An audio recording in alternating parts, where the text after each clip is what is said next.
Welcome. Thank you guys for joining me this evening. And this particular talk is called Mythology and the Coming Great Deception, and it is based on the content and the original presentation that I did back in, I want to say it was December 2011. Maybe it was early, it might have even been January 2012, but it's been a few years. So, after I went back and looked at that content, I thought, you know what, I really do need to update that and make it really kind of gel more in line with the Babylon Rising presentation, which is also updated and based on content from my book, Babylon Rising. And I think it was either last year or early this year, I forget now, but I decided to do an updated and expanded edition of Babylon Rising. And when I did that, I added probably close to 50 pages of new content and updated some of the other content that was in it. So I figured, you know what, I'm going to bring that into the presentation that we're doing right now, Mythology and the Coming Great Deception, specifically the content dealing with NASA. And I'm also bringing in some content from these two presentations right here, Archon Invasion, The Return of the Nephilim, Part 1 and Part 2. So you're going to kind of get a whole lot of things tonight. And when I usually begin this presentation, I start with this slide right here. I say, what do these movies have in common? And the audience usually gives me a variety of answers. But what I'm really looking for is this one right here. Here's what these three movies actually have in common. The Son of God saves the world. That's the theme of all three movies. Of course, the problem is it's the wrong son of the wrong God, right? We have Percy Jackson and the Lightning Thief there. We have the son of Poseidon, Clash of the Titans, son of Zeus, and of course Thor, son of Odin. Son of God saves the world. The problem is wrong son, wrong God. And that caused me to think of, when we look in the Torah, when we look in the Bible, we see the 10 Commandments, right? It begins with, thou shalt have no other gods before me. I've seen that, growing up, of course, we're all familiar with the 10 Commandments. But I never really spent a lot of time thinking about, like, wait a minute, who are these other gods and why is Jehovah so concerned about them? Are they real? I'm going to suggest to you that they are real. And that's why he said, don't put them before him. And right around the time when I was first looking into all this stuff, I stumbled across this little book right here by a friend of mine on Facebook, King Wells. I say friend, but we have a variety of disagreements, but it's all good. We can have discussion. But I really loved his book, and I always try to endorse it any time I get an opportunity to when I'm talking about this subject, because it's a short book, but it's very well written. And in this book, King Wells makes a statement here. He says, I believe the Bible to be the inerrant word of God, and therefore we have to believe that much of what we call myth cannot be fiction or a lie. Many of the themes that exist in ancient mythology exist in the scriptures, and he's right. And he suggests in the book that we should view the Bible from a mythological worldview. And at first it sounds kind of weird to say that, look at the Bible from a mythological worldview, because we are all taught, and I believe this is true, and so does King, that we should, look at things from a biblical worldview. But what he's saying is that the authors of the scriptures lived in a time where their context was the Sumerian, Babylonian, Egyptian, Greek, Roman gods. I mean, think about it. They thought Paul was Mercury, right? The messenger of the gods, because he was a spokesperson, right? And Barnabas was Zeus, that should tell you something. They looked at the attributes of these two guys when they were out and about doing their thing, talking to the Gentiles, and they thought, well, he's the messenger of the God. He must be Mercury. Let that sink in. That at the time, the writers of our scriptures, when they were writing, the people that in the context, in the environments that they were in, they didn't think of this stuff as mythology. In fact, I have a friend of mine that grew up in Greece in, modern times. He grew up in Greece as a kid. And whenever he heard me talking about some of this stuff, and as we got into conversations about the Greek myths, he corrected me. He said, wait a minute, you keep calling this mythology. He says, but I have to tell you something. He said, growing up in the public school system in Greece, we were not taught this stuff as myth. We were taught this stuff as our history. And, you know, I mean, that's in modern times he was taught that. And so, I mean, you know, it really caused me to think about this stuff and say, you know, what if these guys were real? And if they were, who were they? Where did they come from? What's the deal with these guys? And that was the beginning of my quest to really reconcile some things in my mind growing up. Some of you have heard me talk about this before, but frankly, the Old Testament used to freak me out. I mean, it used to really tweak me out. Because in the New Testament, you have Jesus as this loving guy, right? He's hanging out with publicans and sinners. He's not judging people. He's loving on people. And, you know, he's healing the sick and casting out demons. This is an amazing guy. But he keeps saying stuff like, you know, I and my Father are one. And he says to Philip, you know, Philip says, well, show us the Father and it'll be sufficient. And Jesus says, well, Philip, what are you talking about? You've been with me all this time. You're asking me this? Philip, if you've seen me, you've seen my Father. And that just never computed in my head, because, you know, Jesus is a loving guy. And then the Old Testament, you flip through the Old Testament, it's like, kill the women, kill the children, kill the animals. Wipe out everything. You know, it seemed like the God of the quote unquote God of the Old Testament was a scary genocidal maniac. You know, there's a few stories I could deal with in the Old Testament that we were taught in Sunday school and stuff. But other than that, I mean, it really tweaked me out. I remember I actually desired to create a notebook and just go start with Genesis 1, and anything I had a question or a comment that I wanted to make about whatever it was that I was reading, I would put it in this sort of a journal. And I didn't get too far through the Old Testament when I finally, I mean, you could tell my frustration. I'm looking at my notes and I'm like, why is he saying this? Why is he doing this? What is going on here? And I mean, it just flipped me out. Finally, I just, I'm a New Testament Bible believing Christian, and I'm not going to deal with that stuff anymore. It was really this study that I'm doing for you guys. This is the first one I ever did on the public scene. First time I ever made sort of a public entrance talking about any of the materials that I've since become known for. This was my first one.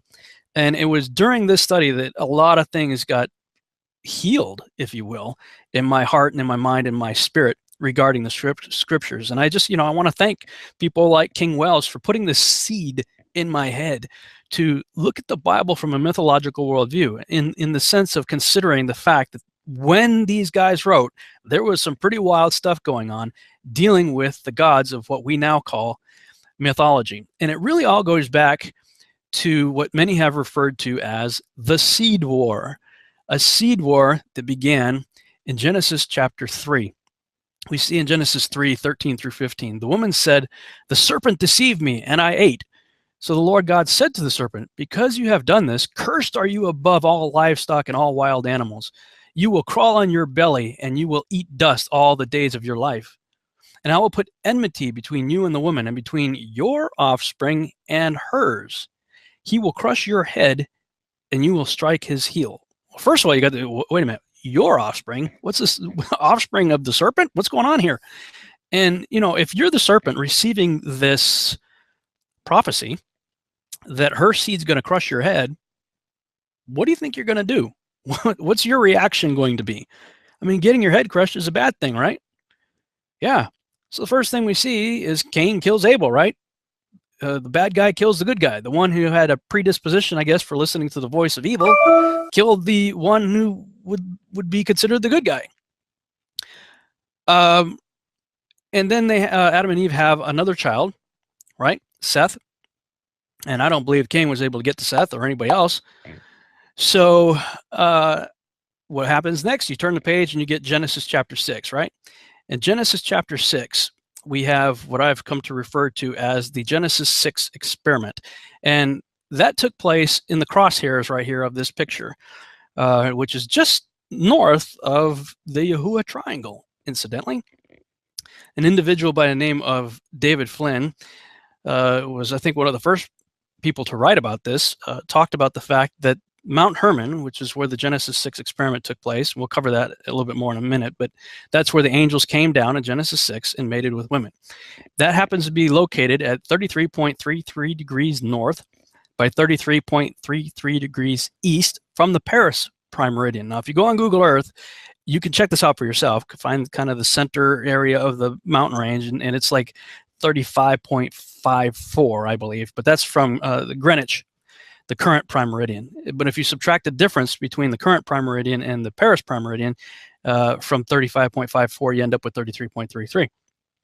He also noticed that, well, it's 2012 nautical miles from that location to the Paris prime meridian and 2012 nautical miles to the equator, which caused a lot of people to go, regarding the year 2012. And maybe we'll talk a little bit about that later on, or I can answer some questions if you have any questions about 2012 and what I think took place in that scenario. So this is where we know that Lucifer took 1/3 of the angels with him, right? And I always ask the question, well, what's 1/3 of 100? 33.3333333%, right? Well, is it just a coincidence, or is it just really amazing that a platoon of about 200 Watcher-class angels landed on the only geographical landmass location on the planet that fits their number to a T, 33.33 by 33.33. You'll notice that there is another crosshair, so to speak, down there in the southern part of Africa, between Africa and Madagascar, but that lands you in the ocean. So it's the only spot. Now, of course, this is in post-flood scenario. So, okay, you might say in the pre-flood world, maybe Madagascar was connected, looks like it was, to the southern portion of Africa there. Fair enough. But all the ancient records talk about it happening at Mount Hermon. This is Mount Hermon today. This is where the Genesis 6 experiment took place. Genesis 6:4 talks about Nephilim were in the earth in those days. And also after that, when the sons of God came unto the daughters of men, and they bare children to them, the same were the mighty men that were of old, men of renown. So keep that in the back of your mind right there. There's a lot going on there. We see in what I call the synchronized, biblically endorsed extra biblical text of Enoch that it was 200 watchers who descended in the days of Jared on the summit of Mount Hermon. And they called it Mount Hermon because they had sworn and bound themselves by mutual imprecations upon it. And these are the names of their leaders. And I'm not going to read them there. You can see for yourself a bunch of strange names right there. These are the chiefs of tens. These are the archons. A lot of people wonder, why did I name my book and the DVDs Archon Invasion? Well, it's just a Greek word. Archon means chief, commander, leader with authority. That's all it means. And now the New Agers and the Gnostics, they've kind of stolen that word for themselves and come up with all kinds of meanings about ascended masters and whatnot, which, you know, is probably true too. But we're dealing with principalities and powers, spiritual wickedness in high places. These are the leaders. But the word itself, archon, it could be applied to anybody who's in a position of leadership and authority. These are the named archons. These are the leaders of the 200 Watcher-class angels right here. And that's synchronized with Genesis right to the same chapter number even, 1 Enoch chapter 6. These are what some people in the secular world, I believe, are calling ancient aliens. Have you guys ever seen this series, Ancient Aliens? You know, one of the other reasons why I started doing this type of research is because a friend of mine had just graduated from Bible college, and he had seen season 1 of Ancient Aliens, and he was actually planning on starting his own Bible school. And after seeing season 1 of Ancient Aliens, he was pretty shook up. And I don't want to say that it shook up his faith. You know, his faith was still intact and still solid. But you know, he's like, he calls me up. He's like, Rob, you know, I know you do all this kind of weird stuff, weird research. You like looking into this stuff. What do we do with the evidence? I mean, we can disagree with their conclusions, but what do we do with the evidence? We can't just ignore it. And I'm thinking to myself, wow, here's a guy who just graduated from Bible college, and I guarantee you that he wasn't getting any of this teaching because unfortunately seminaries today teach what's called the Sethite theory, that the sons of God of Genesis 6 are the good sons of Seth mating with the bad daughters of Cain. And I simply say, well, first of all, the text doesn't say that. Second of all, sons of God is a reference to angels later on, like in the book of Job, which many would say predates Genesis anyway. So, and if that's the case, if Job predates Genesis, then the law of first use applies, that we're talking about angels in this case. Third, kissing cousins do not produce the giants that we later read about in the scriptures. If it's just the good sons of Seth mating with the bad daughters of Cain, and first of all, why is it that the good guys are doing the bad thing in the story? If it's just kissing cousins, how do you get Og of Bashan 15, 18 feet tall, or Goliath 9 to 12 feet tall, or the Amorites as tall as cedar trees, Amos 2:9? It doesn't work. The ancient record is in unanimous agreement.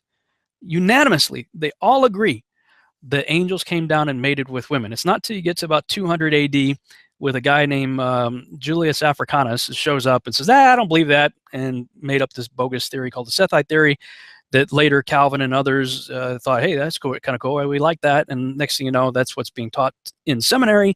So that's what your pastor is taught, and that's why your pastor thinks you're crazy when you try to bring up the stuff that you heard from that lunatic Rob SKIBA or other people like me that talk about this stuff. But look, it goes back to Genesis 6, angels who, for all intents and purposes, we could consider aliens. Not aliens in the sense of from Arcturus or from the Pleiades or Orion or whatever, but entities that left their former estate, as Scripture says, and came here. They were foreigners. They were aliens. They weren't supposed to be here doing what they did. They do have a function, but that's not one of the functions. They were prohibited from cohabitating with human women. One of the things I noticed, though, as I'm looking into this, I'm thinking, well, find a need and fill it. There's a pretty huge need within the body of Christ to be talking about this stuff. So that was, again, one of those early seeds planted in me that caused me to dive into this stuff. And I watched the Ancient Aliens series, and I kind of enjoy it, if for no other reason than to laugh at some of the crazy theories these guys come up with. And sometimes it frustrates me and I'm yelling at the screen and stuff. But I've noticed that the Ancient Aliens crowd love to quote from this book right here. The Ancient Aliens, this screenshot was actually taken from an episode of Ancient Aliens. And I was able to speak at a secular UFO conference in New Jersey with some of the guys from the Ancient Aliens show. Not the guy with the big hair, or Eric Von Daniken either, but some of the other guys. And, we had some interesting conversations, but they quote from this book. So when I was there, I thought, you know what? I'm gonna use their own language, so to speak. I'm gonna talk on their level. And they always talk about ancient alien theorists believe.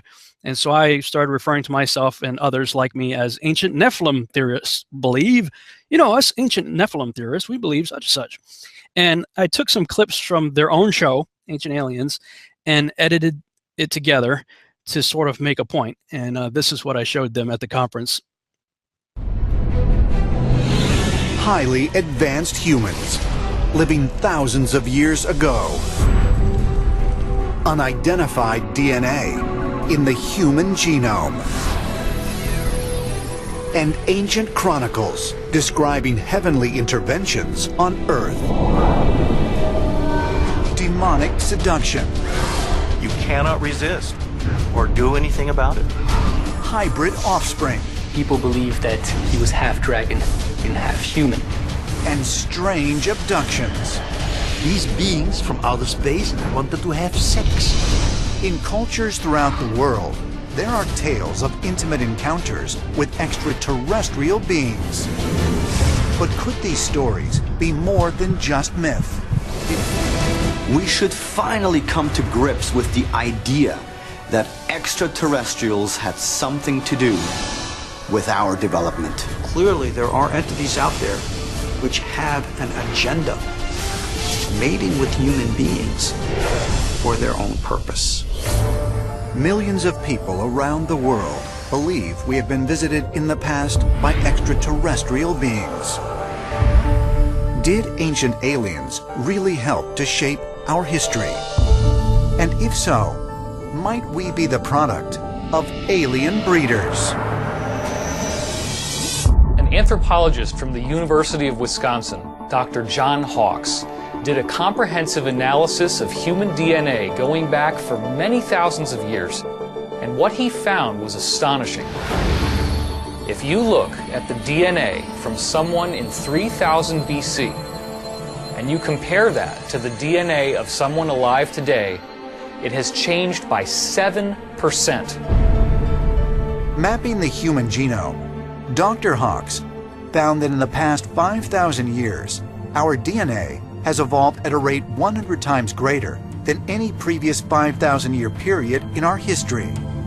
So what happened in the last 5,000 years that altered the structure of human DNA by 7%? Throughout world cultures and mythologies, this idea of otherworldly beings, gods, supernatural beings, demons, having sex with humans is very, very common. The way that we interpret that experience depends on the cultural and religious factors around us. We can read about these accounts of all sorts of weird beings who had their way with humans. Perhaps further evidence can be found, not by scientists, but by religious scholars. Millions of people around the world believe in the Hebrew Bible. What if it were true?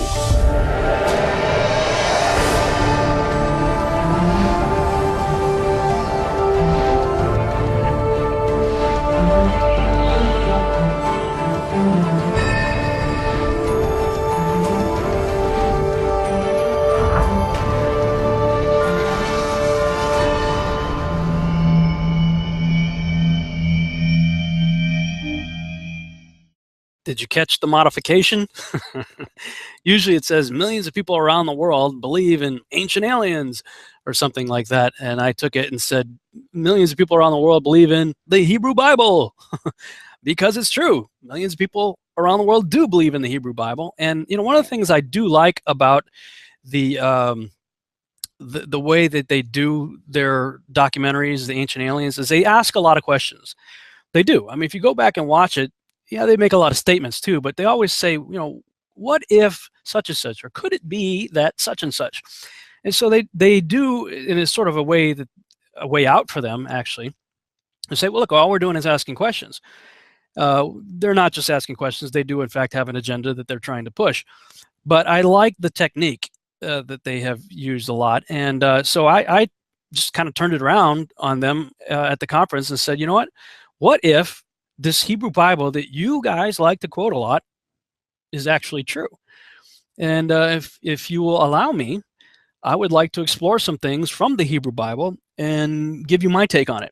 And they were very receptive. The audience was very receptive, and actually the speakers were too. I had some really great conversations with these guys. I really thoroughly enjoyed it. But did you catch what David Wilcock said? You know, he was citing the work of Dr. John Hawks, and he notes that something happened to our DNA around 3000 BC. I wonder what it could have been. You know, I'm watching this going, wow, I mean, these guys are telling my story, or, you know, the story of the ancient Nephilim researchers. There are other guys out there who have been talking about this stuff for years, you know, and their own research is pointing them to this same time period, 3000 BC. Or thereabouts. And he asked, what happened at that time? Well, this is where I believe my work perfectly dovetails into that which was spoken about in one particular episode of the Ancient Aliens called Alien Breeders. I forget what season that was, 5 or 6, I believe. But you can look that one up, Alien Breeders, because they might as well have been talking straight out of our ancient Nephilim theorist playbook. Well, let's go back and look at what was going on in 3000 BC. This was a chart that I had done a long time ago regarding the pre-flood timeline, and when I believe the Genesis 6 experiment took place. If we look at the chronology given to us in Genesis, you know, so-and-so begat so-and-so, and they lived so many years and died, you can put together timeline charts, and many people have. Bishop Ussher is probably one of the most famous. Dr. Ken Johnson, a lot of people that have put together charts. The Adams Wall chart of world history is actually a great resource. It's one that I really enjoy, though I found some discrepancies in it. And, you know, all of us are doing the best we can with the information that we have. So, and as Paul said, we're all looking through a glass dimly. So even with my timeline charts, which I've made available to people, look, this is just from my research, it's the best conclusion that I can come to. You may come to different conclusions, but you know, within probably 50 to 100 years, most of these charts that I've looked at anyway are, you know, pretty close to in agreement with each other. And so, you know, based on the works of others as well as my own trek through the scriptures, This is a timeline that I put together. And like I always say, don't believe a thing I say. Take it and go look it up for yourself. I'm just a student like everybody else here. And you know, I have what I consider to be strong and well-informed opinions, but that's all it is. It's just my opinion. So take it or leave it. I know a lot of people want to argue. I'm like, look, I'm just looking into this stuff. You guys look into it for yourself. I believe 3550 BC is when the Genesis 6 experiment took place. Now, the book of Enoch tells you that the first generation Nephilim that Josephus likened unto the Titans of Greek mythology only would live for 500 years. And within that 500-year time period, they would kill each other off in a massive civil war that I believe the Greeks much later stylized into what became known as the Clash of the Titans. Okay, so you have the first generation Nephilim Titans right here, up in the top here, 365 years of Enoch's life. Enoch's born right in here during this chaos, the Clash of the Titans. And then if you get close to this 3000 time period right here, well, you see the Mayan calendar shows up at 3114 BC. It kind of makes you wonder, did they know something was coming? Did they start trying to put something in stone? Shortly after that, about 25 years or so, you have the death of Adam, and then you have the end of the 500 years of the first generation Nephilim, the end of the Clash of the Titans. And then about 60 years or so later, you have Enoch gets raptured, and here you are. You're in this 3000 BC time frame. And that's when they believe that ancient aliens may have had something to do with the corruption of our DNA. And those of us who study the scriptures say, well, you're close. It was angels. Now, of course, they don't subscribe to that view.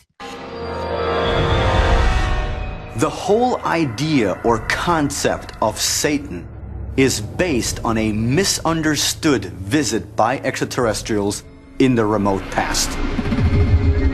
According to the ancient astronaut theory, the reason why we have the idea of a Satan today is because there might have been some type of a mutiny between good and bad extraterrestrial factions in the remote past. And so the mutineers were cast out by the commander, and they became known as the evil, fallen angels, which they never were.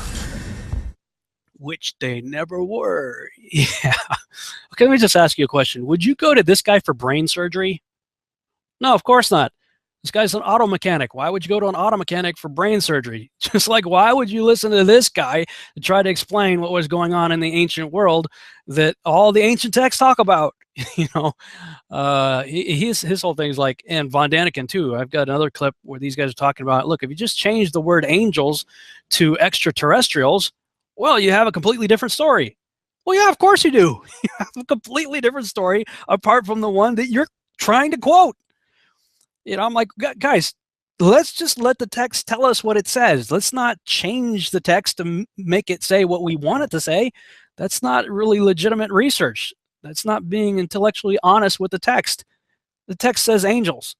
Okay. And of course, when we look into the text, we see that angels took on other forms, and they started mating with women and doing all kinds of stuff, changing their forms and whatnot. We see that the Nephilim on the earth in those days, and also afterward, when the sons of God, the angels, went to the daughters of humans and they had children by them.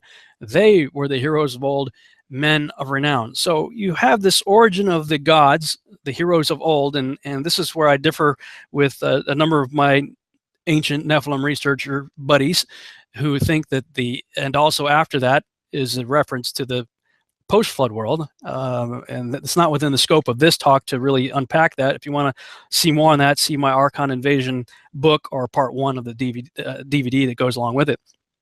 I contend that the text is telling you in multiple places that Genesis 6 is entirely in a pre-flood context. And in my opinion, the word of old right there in English, old, comes from the Hebrew word olam.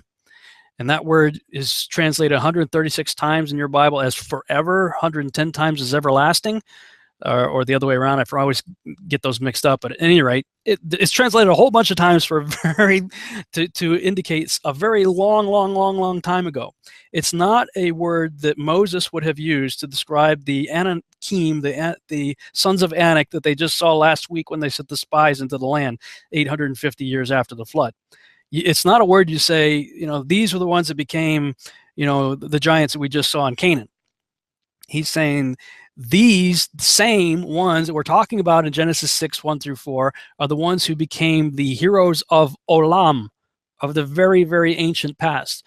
So these are these heroes of the very ancient past, or what Josephus likens unto the Titans. And that's your Kronos type characters, Saturn type characters, and possibly even Zeus and Jupiter. I still kind of vary as to whether Zeus and those guys were pre or post flood. There's some good evidence that they were post flood. So, I mean, you can kind of look into it and try to figure it out for yourself, but I'm still on the fence on that one. But anyway, I think this explains the origin of the pre-flood gods of the ancient world and myths that go along with them. They were carried forward, of course, through the occupants on the ark. I mean, you have to realize that Shem, Ham, and Japheth lived for almost 100 years in the pre-flood world. They were thoroughly exposed to everything that was going on in the pre-flood world for close to 100 years. I think Shem was like 98. So, you know, you got to know that when they started having kids, they would have talked about some of the things that they had seen before the flood. I mean, talk about the campfire stories that they could have had as a family together, describing the way things were and what it was like on the ark for almost a year and what it was like immediately getting off the ark, you know. So it's easy to see how stories could have carried forward from the pre-flood world into the post-flood world. But when we get into the post-flood world, I think we have some interesting things to look at regarding the origin of the post-flood gods. And I would point to this book right here, Ancient Post-Flood History by Dr. Ken Johnson. This is another short book, but full of really good stuff. I highly recommend it.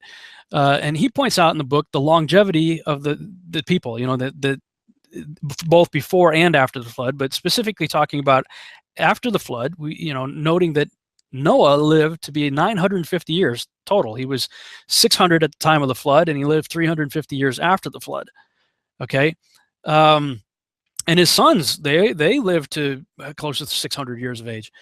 The next generation lived between 400 and 500 years of age. And it's not till you get to about Abraham's generation that you see that people are in the 200-year time frame. So there's a pretty dramatic drop-off in longevity. You know, pre-flood world, you got Methuselah, 969 years. Post-flood world, you know, even Noah's still 950 years, and it starts to decline. And you get to the time of Abraham, and Abraham's only about 400 years or so after the flood. So by that time, people are, you know, living only about 200 years. But there are overlaps. These people are still overlapping. I mean, Shem lived a long time into the patriarchal age. And of course, from Moses to today, people only lived until about 120 years of age. And Psalm 90 verse 10 says, you know, our generation is 70 years, 80th by strength. You know, and that's true today. I mean, most people are living only to about the 80 time frame. There's some that manage to get past that, but you know, 120, 130 tops is about where we've been since the time of Moses. So he goes on to say, we can see how several myths might develop. First, people who only live to about 200 years old would consider those living much longer to be immortals, and their parents, who apparently will never die, it should be die, not day, to be gods. But when the first 3 generations start dying off, rumors will develop about wars between the immortals and gods. After the languages changed at the Tower of Babel, the legends would have been even more confused with a variety of different names applied to each immortal or god.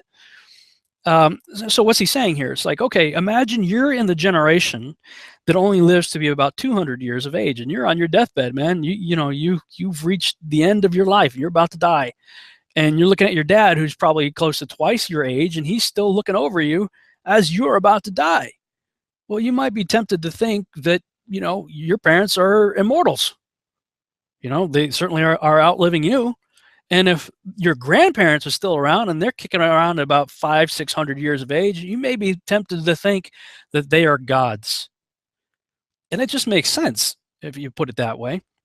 Now let's kind of flip it. Imagine you're the one living to be close to 500-600 years of age, and those who are in the generation living only to about 200 years of age, they're all looking at you thinking you're a god.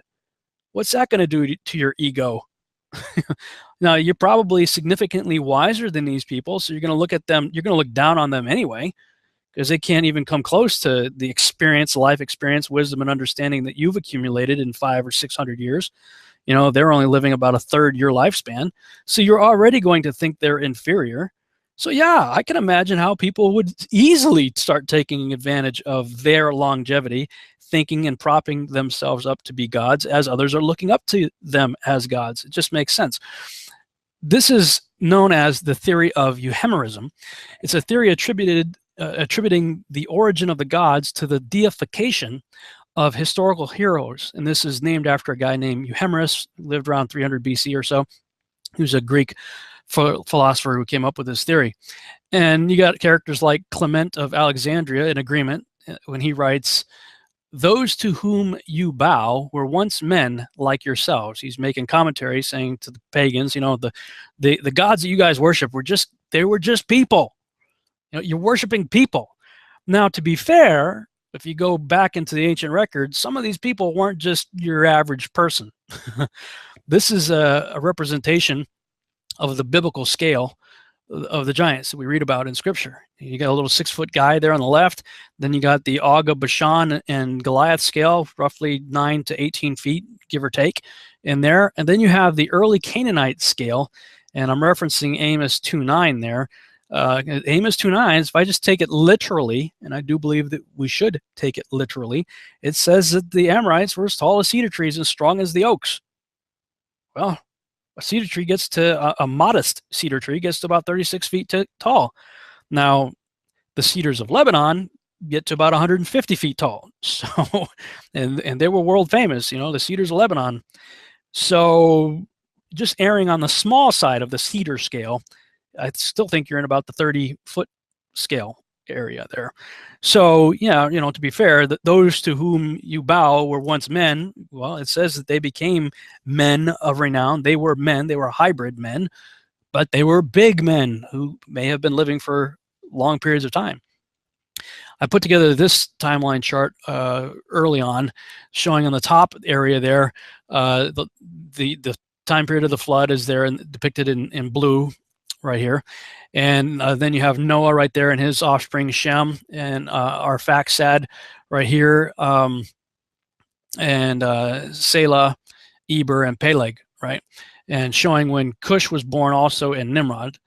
Then in this middle one right here, you have the Canaanite giants. Well, the Canaanites came from Canaan, right? And Amorius is the father of the Amorites. So, you know, if you just kind of follow the parallel of who's showing up when, and of the Amorites, you have some famous ones that show up right around the time of the Genesis 14 war right here. The Amorites, Mamre, Aner, and Eshcol, who were actually, as far as I can tell, they were good guys. They were giants, but they were friends with Abraham and helped him out in the Genesis 14 war.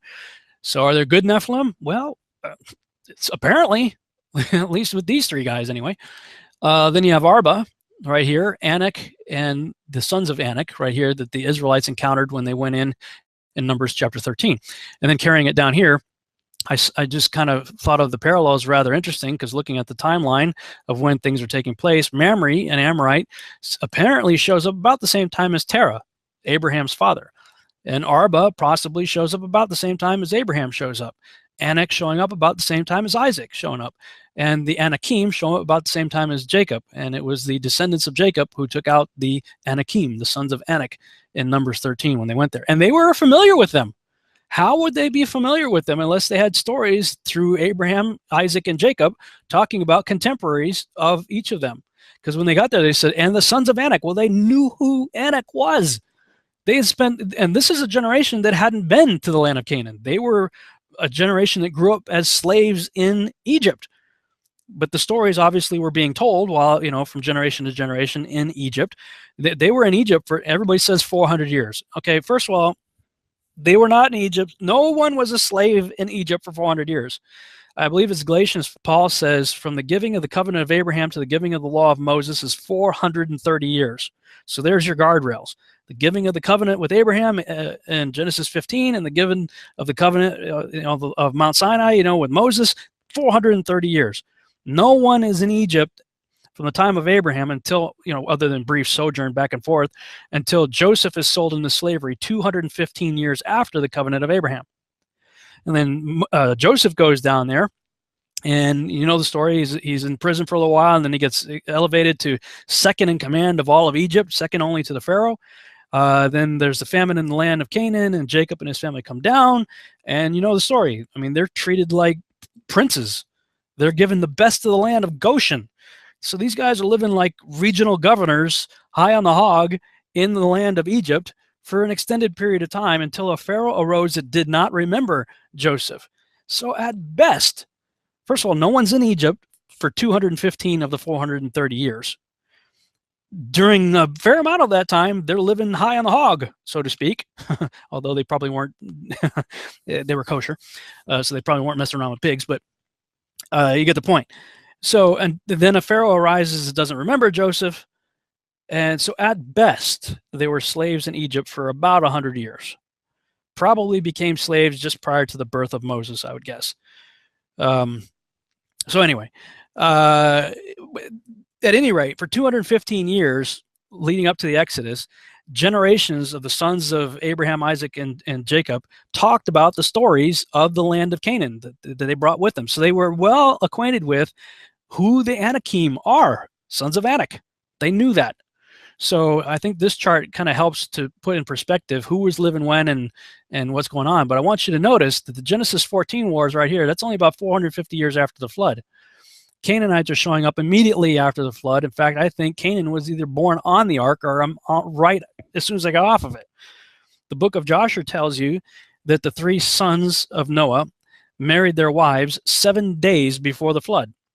And that actually makes sense. If you go back and look at the pre-flood patriarchs, no one's really getting married and having kids till pretty close to 100 years of age, which if you think of the fact that they were living close to 1,000 years as the first tenth of their life, they are considered basically children at that age, at 100 years of age.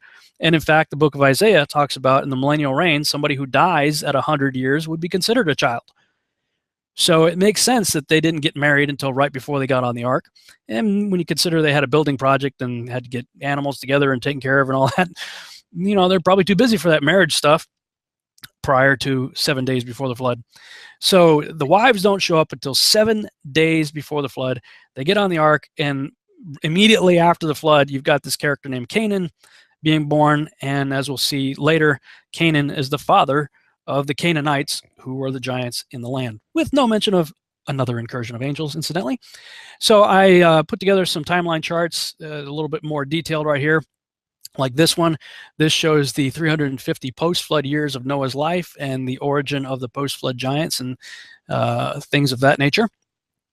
When I was first looking into the post-flood, and well, actually pre- and post-flood gods of the ancient world, you see charts like this showing up. This is the family tree of the Sumerian, Akkadian, Babylonian gods. And it gets pretty convoluted as you start looking at some of this stuff. And but I noticed sort of a pattern that what I call the top tier level of gods, they're like ethereal. They're like air and like water, earth, stuff like that. It's not till you get sort of into well, I guess that would be sort of the ultimate source tier is what I call them. And then you get down to top tier, and right around the top tier or the middle tier, they start taking on anamorphic attributes. They start being considered very human-like as opposed to air and water and sky and stuff like that, earth. So I tried to simplify some of the charts as I was looking at them as follows. You have the ultimate source tier gods right here. This is the Sumerian, Akkadian, Babylonian pantheon here, top tier, middle tier, demigod, final tier on the bottom. And when I paralleled that with the Egyptian pantheon, this is what I came up with for what you see in their family tree of gods, and at least some of the bigger gods, because there are lots of them. And of course, the Greek gods that most of us are familiar with, right here, you got the Gaia and Uranus, then you have the Titans. And so it's interesting because with Gaia and Uranus, that's earth and sky, right? Or, in water, and, that's when you're in the ethereal realm. And then you have Atlas and the Titans and stuff, earthbound ones. And then, of course, you have the Olympians. And then you get down to the ones that are real famous, like the Apollo and stuff like that, characters. So when I looked at sort of this modality of rendering the family trees, and I put them together and compared them with the biblical storyline, I believe that they sort of match up like this. The top left here is the biblical one, where you see Noah and the 3 sons, and then you get down into the final demigod tier level right there with the Canaanites. And, of course, that's all talking about the people in what is known as the Table of Nations. That's Genesis chapter 10. And I go into that in a fair amount of detail in the Archon Invasion book and part 1 DVD. Now, when you look at these names, realize that, especially in biblical times, they name their kids for reasons. I mean, their names have meanings, in other words. Esau comes out red and hairy, so they named him Red and Hairy. That's what Esau means. Jacob comes out holding his heel, so they named him Heel Grabber. That's what Jacob means. And I credit this to Dr. Chuck Missler. He's the one that did. I saw something he did talking about the pre-flood patriarchs and the meaning of their names, and you see them right there, Adam through Noah, and on the right side here is what their names mean, and putting them together in the order that you see right there as a sentence. Chuck Missler said, it says, "Man is appointed mortal sorrow, but the blessed God shall come down teaching that his death shall bring the despairing rest." Well, that's the plan of the whole Bible right there in the names of the first 10 patriarchs. And as you start looking at the last few, well, it makes sense. He was named shall come down, or descended is another way you can look at Jared's name. That's the time when the Watchers came down, according to the book of Enoch. And Enoch, son of Jared, apparently his destiny was to be a teacher, because he spent most of his life talking against or teaching against the activity of the Watchers. And Methuselah, the connotation of his name, his death shall bring, is that judgment is coming, because 7 days before the flood, Methuselah died. So actually you had a wedding and a funeral on the same day. Methuselah died and the 3 sons got married 7 days before the flood. Judgment is coming. With his death comes judgment. 7 days later, boom, the windows of heaven are opened, the fountains of great deep broken up, and you got the flood, judgment. And of course, if you know that that's what's coming, then it makes sense you end up naming your kid Despairing. And also, Lamech was born during the time of the first generation Titan Clash of the Titans. So, a lot of chaos going on there. It makes sense that you name your kid Despairing. Noah, on the other hand, was born after the first generation Nephilim Titans were killed off at the end of the 500-year time period, which was 700 years before the flood. So about 100 years later, Noah's born, and his daddy takes a deep breath and names him Rest. So very interesting. Well, I decided to take the same idea of applying looking up the names of the people in Genesis 10. And when I did that, oh boy, I found some interesting stuff. Now, Shem and Japheth, if you look up their names and their sons' names, they're pretty normal. But when you look up the names of Ham and his children, this is what you end up with. These are all the names given in Genesis chapter 10, verses 6 through 20. And you got people named like Terror and Anguish and Firebrand and Blades and Terror and Gnawing and Thorns and Enclosure of Wrath. I mean, whoa. What was going on with these kids that you name your kid Enclosure of Wrath? I mean, what possesses a parent to look at their newborn kid and say, Enclosure of Wrath, what do you think, honey? No, Terror. I mean, look at them. I mean, seriously, why do you name your kid something like this unless there's something clearly wrong with them? And stringing their names together, just like Chuck Missler did, this is the paragraph that you end up with. All it is, take the meaning of their names, put them in the same order that they're given, and you end up with this paragraph. He raged, a black terror, double straight afflicted trafficker. Black terror, drink thou anguish, compass the chamber. Thunder, compass the smiting. He who is coming, their love, we shall rebel. A double straight firebrand travailing, affliction of water. Blades opening the moistened morsel. Forgiven ones bowing to spy. A trafficker hunting terrors, trodden downstairs, the strangers draw near.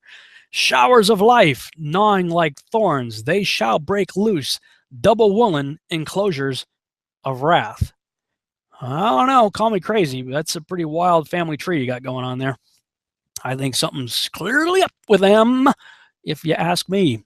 And in fact, I think the Bible tells you exactly where the post-flood Nephilim come from in Numbers 13:27 through 33, when it says, all the people we saw there are of great size. Yeah, they saw giants there. We saw the Nephilim there. And then parenthetically, it says the descendants of Anak, the Anakim, come from the Nephilim. Okay, and I've heard a lot of Nephilim researchers say that the Nephilim were sterile. Well, that refutes that right there. The Anakim are the sons of Anak, who himself is the son of Arba, who is an Amorite, son of Amorius, son of Canaan, who stepped off the ark with Ham, son of Ham, who stepped off the ark with no mention of angels anywhere in the picture. Numbers 13, and there's one of my friends out there that's a prominent Nephilim researcher. He likes to show multiple versions of this scripture on the screen when he does his Nephilim 101 talk, showing different English translations. And while he's reading each of the different translations, he's completely missing the fact that this says they are Nephilim that came from Nephilim. They are giants that came from giants, not giants that came from angels. These are Nephilim from Nephilim. 5th grade reading level English. And we seem like grasshoppers in our own eyes, and we looked the same to them. And there's another guy out there, Dr. Michael Heiser, who, for whatever reason, still also leans toward the multiple incursion theory that angels continue to mate with women. Although, in one of his lectures, he admits that there's really no reason to think that way. We saw the Nephilim, ha-Nephilim there. The Anakites are from the Nephilim. This phrase, from the Nephilim, is min ha-Nephilim. You'll notice there's no yod here. You have the same word spelled two different ways. I think the reason why this is done here is because this is the way it's spelled in Genesis 6. The writer wants to link these Nephilim after the flood with the ones before the flood.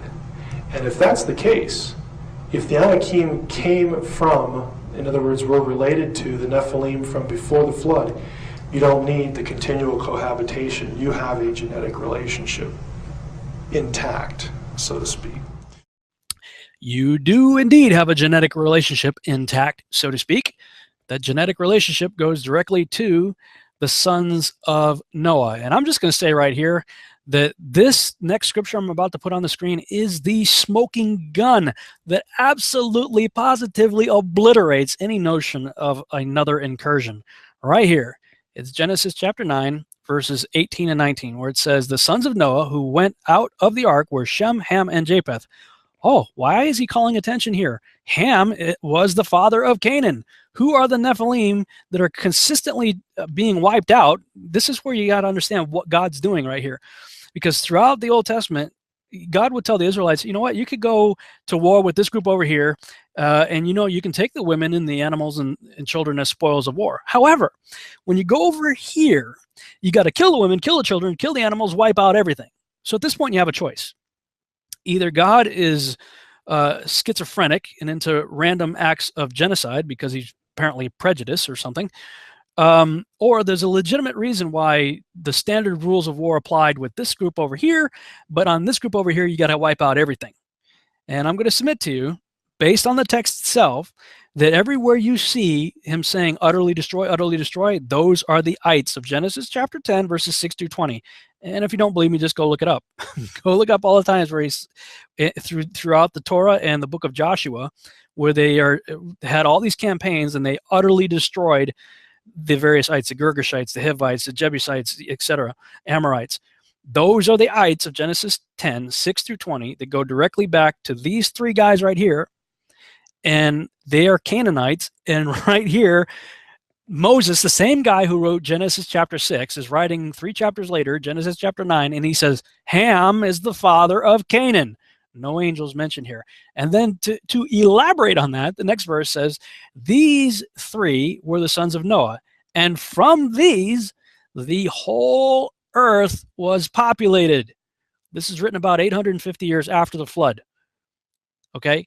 Moses is writing this about 850 years after the flood. Same guy writing Genesis 9 wrote Genesis 6 and the phrase and also after that. So if he meant to imply in Genesis 6:4 that after that is in a post-flood context, this was the perfect time to elaborate on it and say, oh, by the way, these are the 3 sons of Noah, and the whole world was populated through them except for all those giants over there. The Anakim, they were populated by another incursion of angels. He doesn't say that. He says the whole population of the earth at 850 years after the flood at that time came from these 3 guys right there. And the Table of Nations proves it.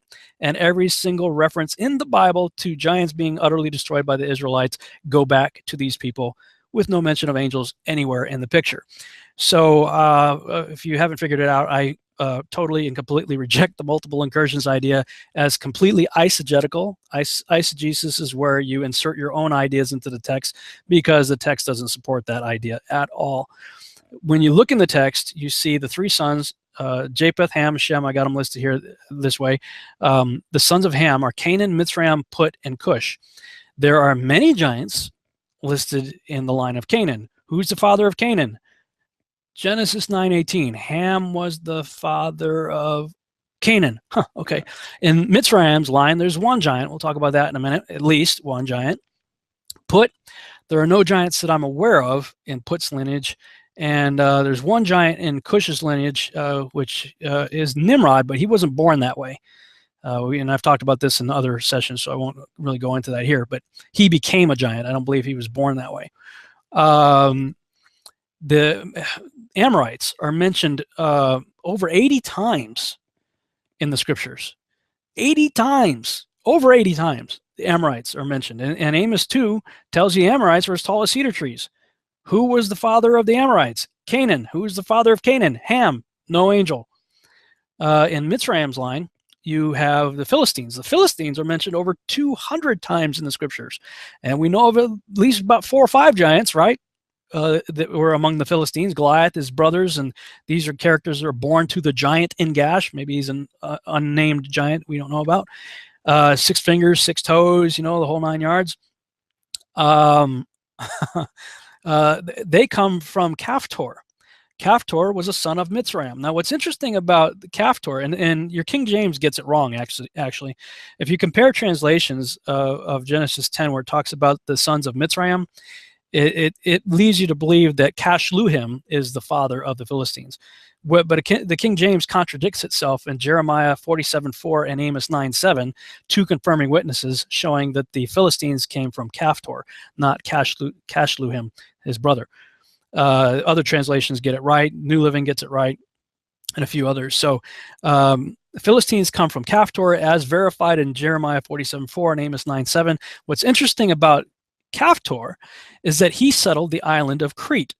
Well, Crete is where all of Greek mythology, or as my friend who grew up in Greece would tell me, Greek history, originates. The Greek gods originate in Crete. Who settled Crete? Caphtor, son of Mitzrayim, son of Ham, who stepped off the ark. No mention of angels anywhere. So if you want to figure out where the great men of renown that showed up in the ancient post-flood world, who became later known as Greek gods, that's where you go. The Bible just told you exactly where they came from. And I used to think that the only evidence of giants were in the offspring of Ham, because that's all I could find in the scriptures. However, when I started looking into history, I found, nope, he's not alone. There are no giants in Shem's line, but there are some giants in Japheth's line. And you can look this up for yourself. Go Google Gog and Magog. And I'm sorry for the computer sounds in the background. I should have closed some of my other windows. But unfortunately, I don't want to mess things up here. So those little ding-dong and clicks and stuff are things going on in email and whatnot. I apologize for that. You could go look up Gog and Magog. Just Google them. You'll find that throughout the ancient historical record, they were recognized and understood to be giants. In fact, even to this day, there's a parade that takes place in the UK called the Lord Mayor Parade. Well, it's interesting. The Lord Mayor Parade was founded by King John Lackland, the signer of the Magna Carta, who, incidentally, all of our presidents, some would say all except for Martin Van Buren, but I remember reading somewhere that there is apparently a loose connection that Martin Van Buren may also be related to King John Lackland. But whatever the case, at least 43 of our 44 presidents are all related not only to each other, but to one guy, King John Lackland, which should tell you, how meaningless your votes are. Again, don't believe me, go look it up for yourself. We are all related.com, and plenty of other sources out there will tell you the same thing. So all our presidents are related to this one guy, and this one guy creates a parade that to this day, they are still honoring Nephilim giants in the streets of the UK. These are the giants Gog and Magog. And when I was a missionary and was in China in 2006, I spent some time in Singapore and Beijing and Wuhan. And during my time in China, I was privileged to go to the Great Wall of China. It's really quite an amazing sight. What an amazing experience to be there. But I came to understand that the Great Wall of China was originally apparently known as the ramparts of Gog and Magog. Now, if you see, there's me standing there, but if you see all these little dots right here on top of the wall, those are people. Okay, that shows you how big this wall is. That's a little bit overkill if you're just trying to keep out 6-foot-tall invaders. And I think they're to keep out the hordes of Gog and Magog, who apparently, according to historical records, were giants. And if that's the case, then this commercial may be more true than we realize. 15 minutes could save you 15% or more on car insurance. Everybody knows that. Well, did you know the Great Wall of China wasn't always so great?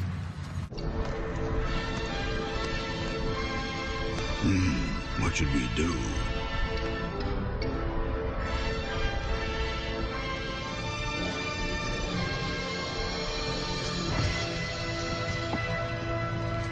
Geico. 15 minutes could save you 15% or more on car insurance. I about fell out of my chair when I saw that commercial. I'm like, yes, even Geico gets it. Of course, the church is still arguing about the Sethite theory and angels mating with women. But anyway,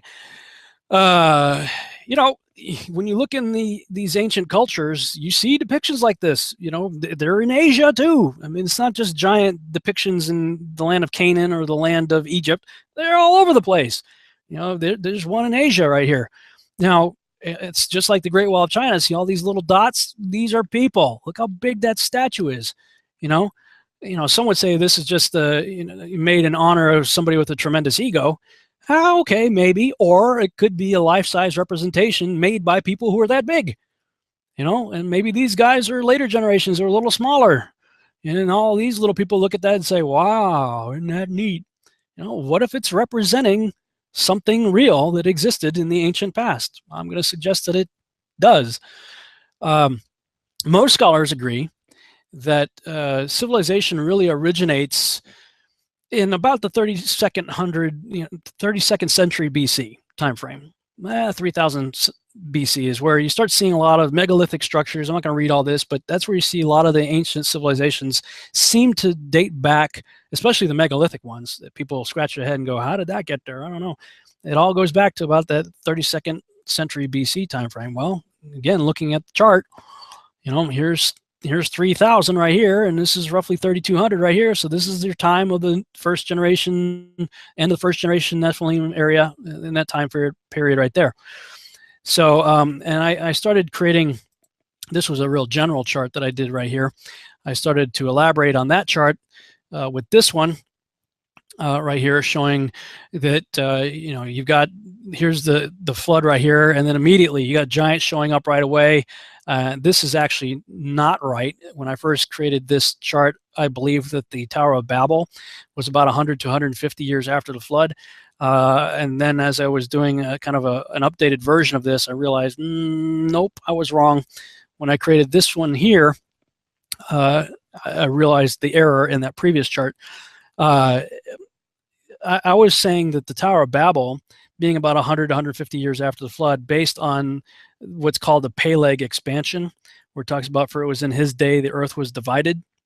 Except if you look up the word Peleg, it means to split or divide, and it has the connotation of like a canal of water to be split, or with, like an earthquake or water. And Joktan, his brother, means to be made small from something bigger.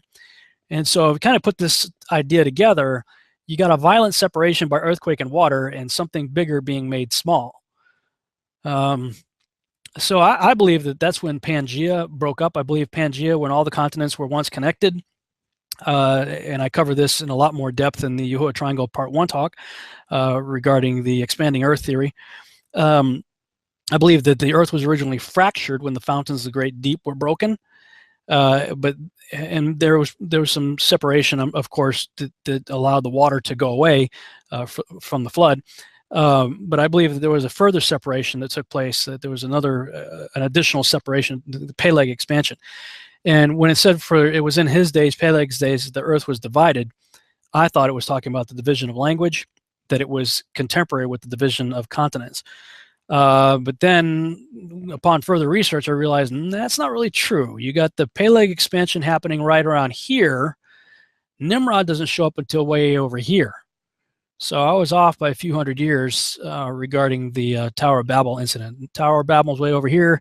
Peleg in his days divided, and his father naming him that, maybe because he peed his leg when the earth starts shaking or something, I don't know. So I was wrong there. And then when I kind of zeroed in a little bit more into the Nimrod-Abraham timeline, you start seeing where there's I believe in many cases, a rebuilding of megalithic structures taking place after the flood during the time of Nimrod right here. And when you look into this time period, I've mentioned the Genesis 14 war earlier. I'll zoom that part in a little more for us right here. That's an amazing study right there. In fact, I devoted an entire chapter of my book, Archon Invasion, The Rise, Fall, and Return of the Nephilim. One of the chapters is called the Genesis 14 War, because it's worth digging into. Josephus, in the Antiquities of the Jews, says that these kings had laid waste all Assyria and overthrown the offspring of the giants. So here we have a war of giants. This is epic. This is Lord of the Rings type stuff. 5 kings against 4 kings. These are giants. This was a war of offspring of giants that took place 450 years after the flood. And we see that Abraham hooks up with Mamre, Aner, and Eshcol here, these 3 guys. And, we see that Mamre is an Amorite, brother of Eshcol, brother of Aner. These were confederate with Abraham. And they get together with him, and they go after the 4 kings that beat the 5 kings. Now, again, we're talking giants beating giants. 4 armies worth of giants beat 5 armies worth of giants, and chase them in the slime pits that later became known as Sodom and Gomorrah. The Dead Sea, after the destruction of Sodom and Gomorrah, where I believe there's the greatest archaeological dig of all time, find of all time, is waiting for us underneath the Dead Sea, probably in the southwestern area, I'd imagine. Because if all these giants were chasing the slime pits, and that area later became the Dead Sea, with all that bituminous and salt, they're probably well preserved, I would imagine. I mean, can you imagine digging up 5 armies worth of giants, probably well preserved? I'm telling you, I think the greatest archaeological find of all time is waiting for us there. But at any rate, 4 kings beat the 5 kings. The 4 kings end up taking Lot and his family as spoils of war, and Abraham's like, I don't think so. And he gets his buddies together to go get Lot back. And we see that in verse 17, they slaughtered Kedar Laomar, who was the right-hand man to Amraphel, who is Nimrod. I mean, it's like killing the General Patton of that particular army. And just to kind of put things into perspective, this is what I believe they saw in Numbers 13. The Anakim, you got to love the faith of Caleb. Caleb was like, what's the problem? Caleb quieted the people before Moses and said, let us go up at once and occupy it, for we are well able to overcome it. Looking at a dude like that. And these are smaller dudes, because this is another 400 years later. If you go back to the Genesis 14 war, when people are living longer and growing taller, I think we got to rethink the way we view Abraham. A lot of us have this view of Abraham as sort of this, real kind of frail old guy with a long beard, but I'm going to suggest we might start thinking of Abraham more like this, because Abraham gets 317 of his buddies together, and 318 guys go over there and they kick the butt of the 4 kings that beat the 5 kings. So Abraham's one tough dude. And I mean, the whole Old Testament starts taking on a whole a new air about it as you start factoring in the giants and strange hybrid creatures too, I would suggest to you. The Hittites were very well known for their carvings and depictions of animal-human chimera. And they are the terrors. The Hittites are the terrors. And after Abraham's wife Sarah dies, you get this text that talks about in Genesis that Abraham is negotiating with an individual named Ephron of the Hittites. Well, looking in my chart there, zooming in on the area that talks about that, Hittites are carving animal-human chimera. Here are her lion men right here, human body, lion head, and goat in human. Satyrs right here, half human, half goat. So the Hittites, you know, they have lots of carvings of this sort of things. So they took the time to make these things. And Ephron is of the Hittites. Well, Ephron's name means fawn-like. So considering the chimeric nature of the Hittite carvings, and the Hittites are the terrors, and he's of the terrors, and he's fawn-like, could it be that Abraham was negotiating with a satyr for a burial plot for his wife? I don't know. But the text would kind of lead you to believe that that might be the case. I'll let you look it up for yourself. Is there evidence of the giants? Well, yeah. You've seen charts like this floating around on the internet. These are some documented cases of giants that have been found in the historical record. Of course, Steve Quayle has done some fantastic work in his book. This is a full-size 8.5 by 11 book, rather thick book, called Genesis 6 Giants, Master Builders of Historic and Ancient Civilizations. These guys were the builders. They're the ones building these megalithic structures out there. And you can check out that book if you want to get some really good resources for documentation of historical finds. Now, that puts things into perspective, like this stone right here, this famous picture we've seen at Baalbek, where scholars look at that and say, we have no idea how was that stone quarried, cut, you know, and moved here. You know, we don't have technology or the ability to move something like that today. So how in the world did they do it in the ancient world? And of course, you know, the ancient aliens crowd would say, well, the aliens did it, you know, the tractor beam or levitation or whatever.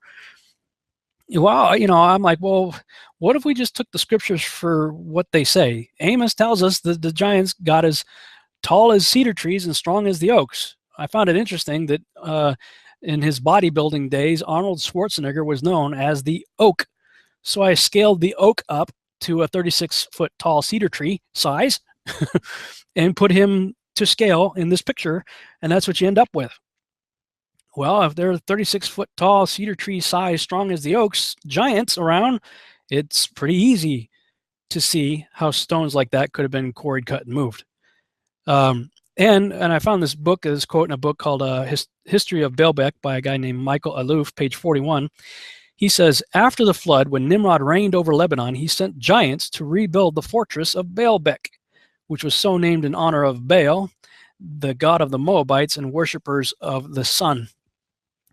And when he was shooting the movie Conan, these are some candid shots of him with Wilt Chamberlain and Andre the Giant.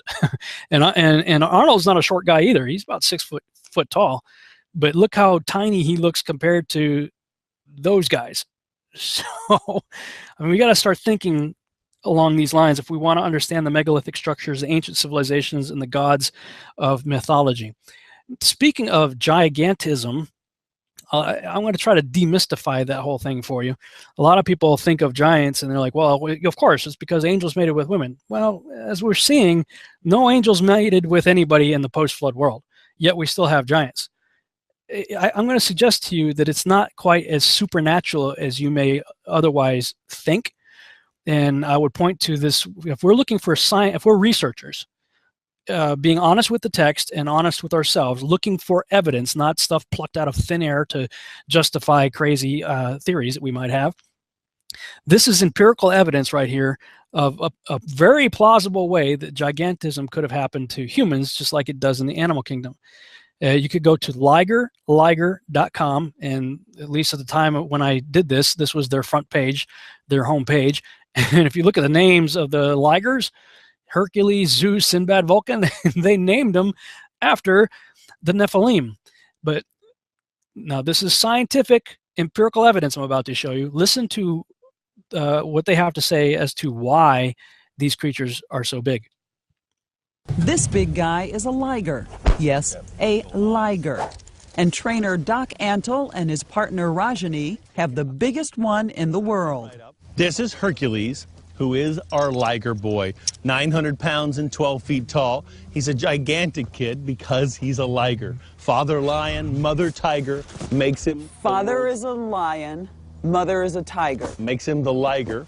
Hercules is skilled at, well, eating about 100 pounds of meat a day. Everything about him seems exaggerated. They seem to live longer, they eat more. We've never seen anything happen in the ligers except bigger, stronger, faster. It's theorized that ligers are this enormous size because the inhibitor growth gene exists in the female lion and in the male tiger. So when you switch around and you get a male lion breeding with a female tiger, creating the liger, you get this gigantic size. Nothing tells it when to stop. In the wild, this enormous size wouldn't necessarily be of any advantage because it would require so much more food. Samson here can readily eat 25 pounds of food in a sitting, where an adult lion can subside on 7 to 10 pounds of food. Helps you understand why they always refer to the land as devouring itself. I mean, if you got giants going around, yeah, they got to eat something, right? I mean, look how much those ligers eat. Now, did you catch what he said? He said the growth inhibitor gene that tells the animal when to stop growing is in the female lion and in the male tiger.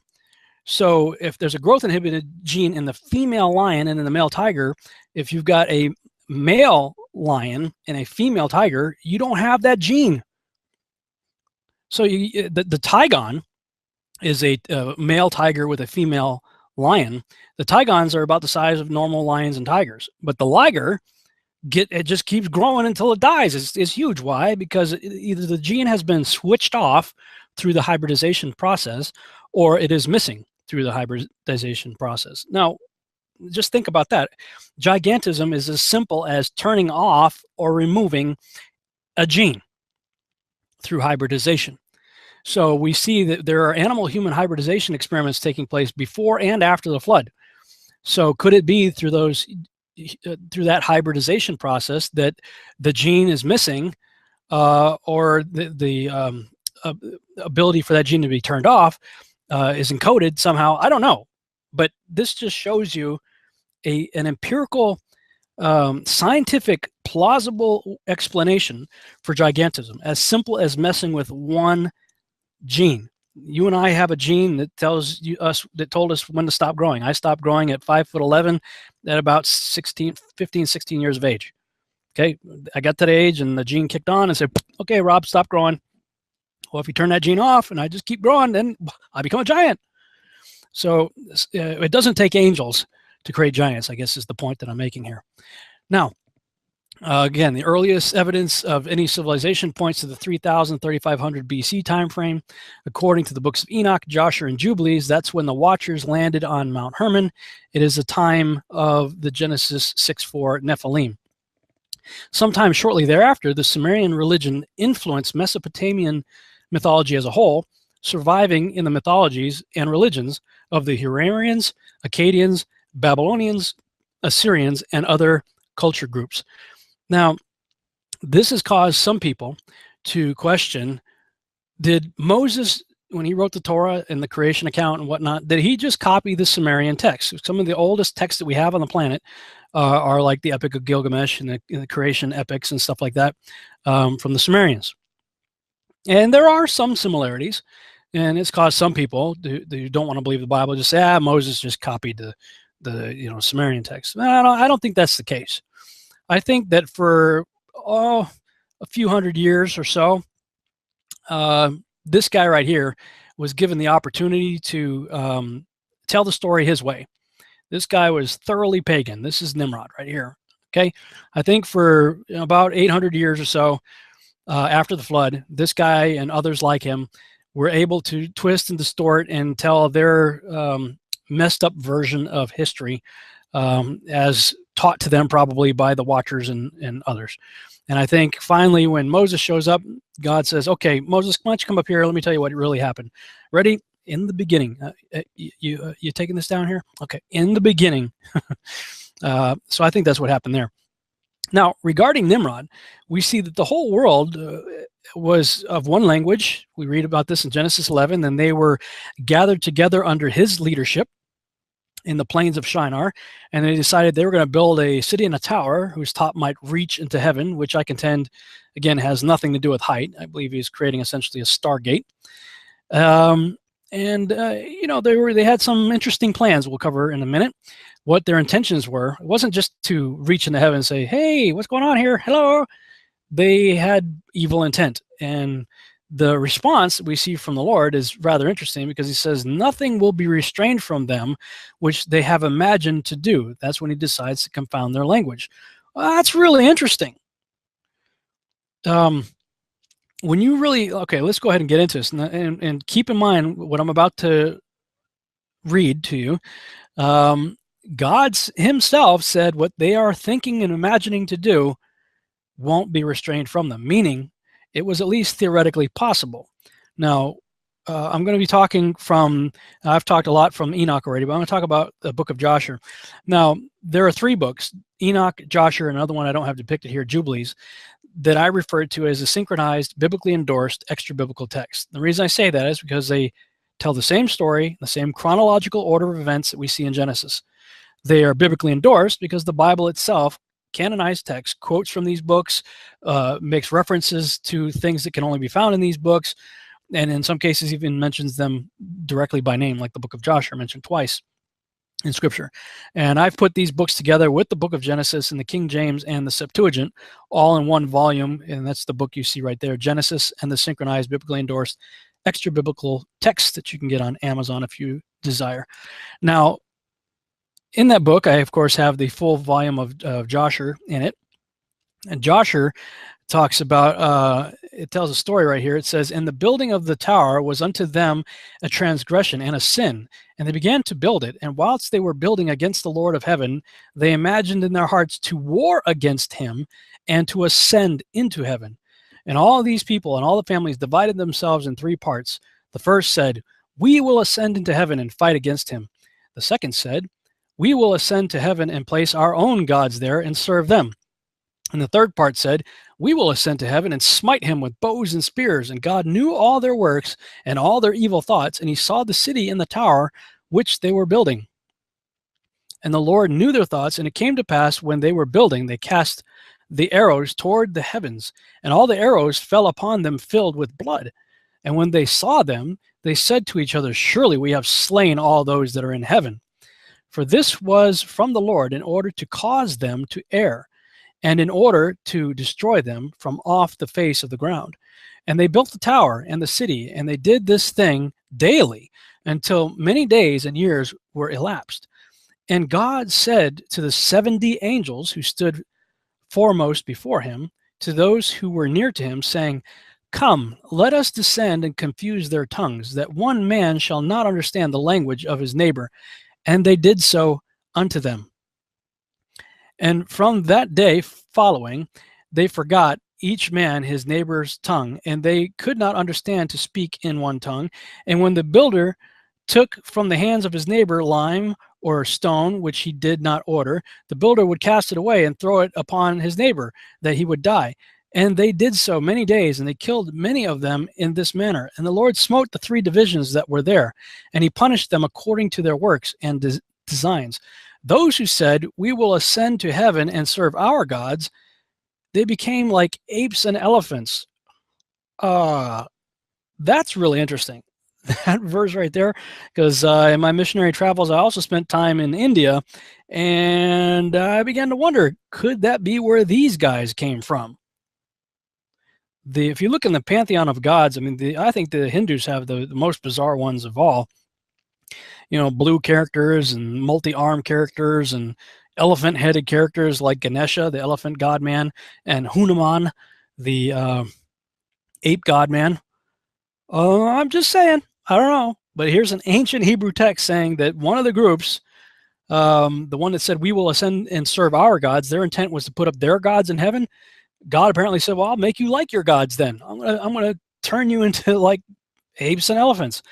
I don't know. That's what the text says. If I take a literal reading of that text, and if I look at the Hindus and their various pantheon of gods, they just so happen to have some that look like elephant-headed men and ape men. Incidentally, Obama carries around Hanuman, the ape man god, in his pocket as a lucky talisman. That's another story. You can look that one up for yourself. And those who said, we will smite the heaven with arrows, the Lord killed them, one man through the hand of his neighbor. And the third division of those who said, we will ascend to heaven and fight against him, the Lord scattered them throughout the earth. Those were the ones whose languages were confounded, I suppose. And those who were left amongst them, when they knew and understood the evil which was coming upon them, they forsook the building, and they also became scattered upon the face of the whole earth. And they ceased building the city and the tower. Therefore he called that place Babel, for there the Lord confounded the language of the whole earth. Behold, it was at the east of the land of Shinar. So now you've got all these people, what's left of them. I mean, a fair amount of them were killed off. Others were turned into elephants and apes, I guess, or whatever. And everybody else, you know, their languages were scattered. I mean, there's a lot of chaos going there. So all these groups of people went 70 different directions. You had 70 angels divided up into 70 different people groups, 70 different languages, go away talking about the same guy now in different languages. And that's how I believe Nimrod became known as the man of myth, particularly in Assyria, Babylon, Egyptian, and Greek. And I credit these two guys right here, these two authors, Peter Goodgame in his online book, The Giza Discovery, that you can read for free at redmoonrising.com. At least I think you still can. He used to have it up there.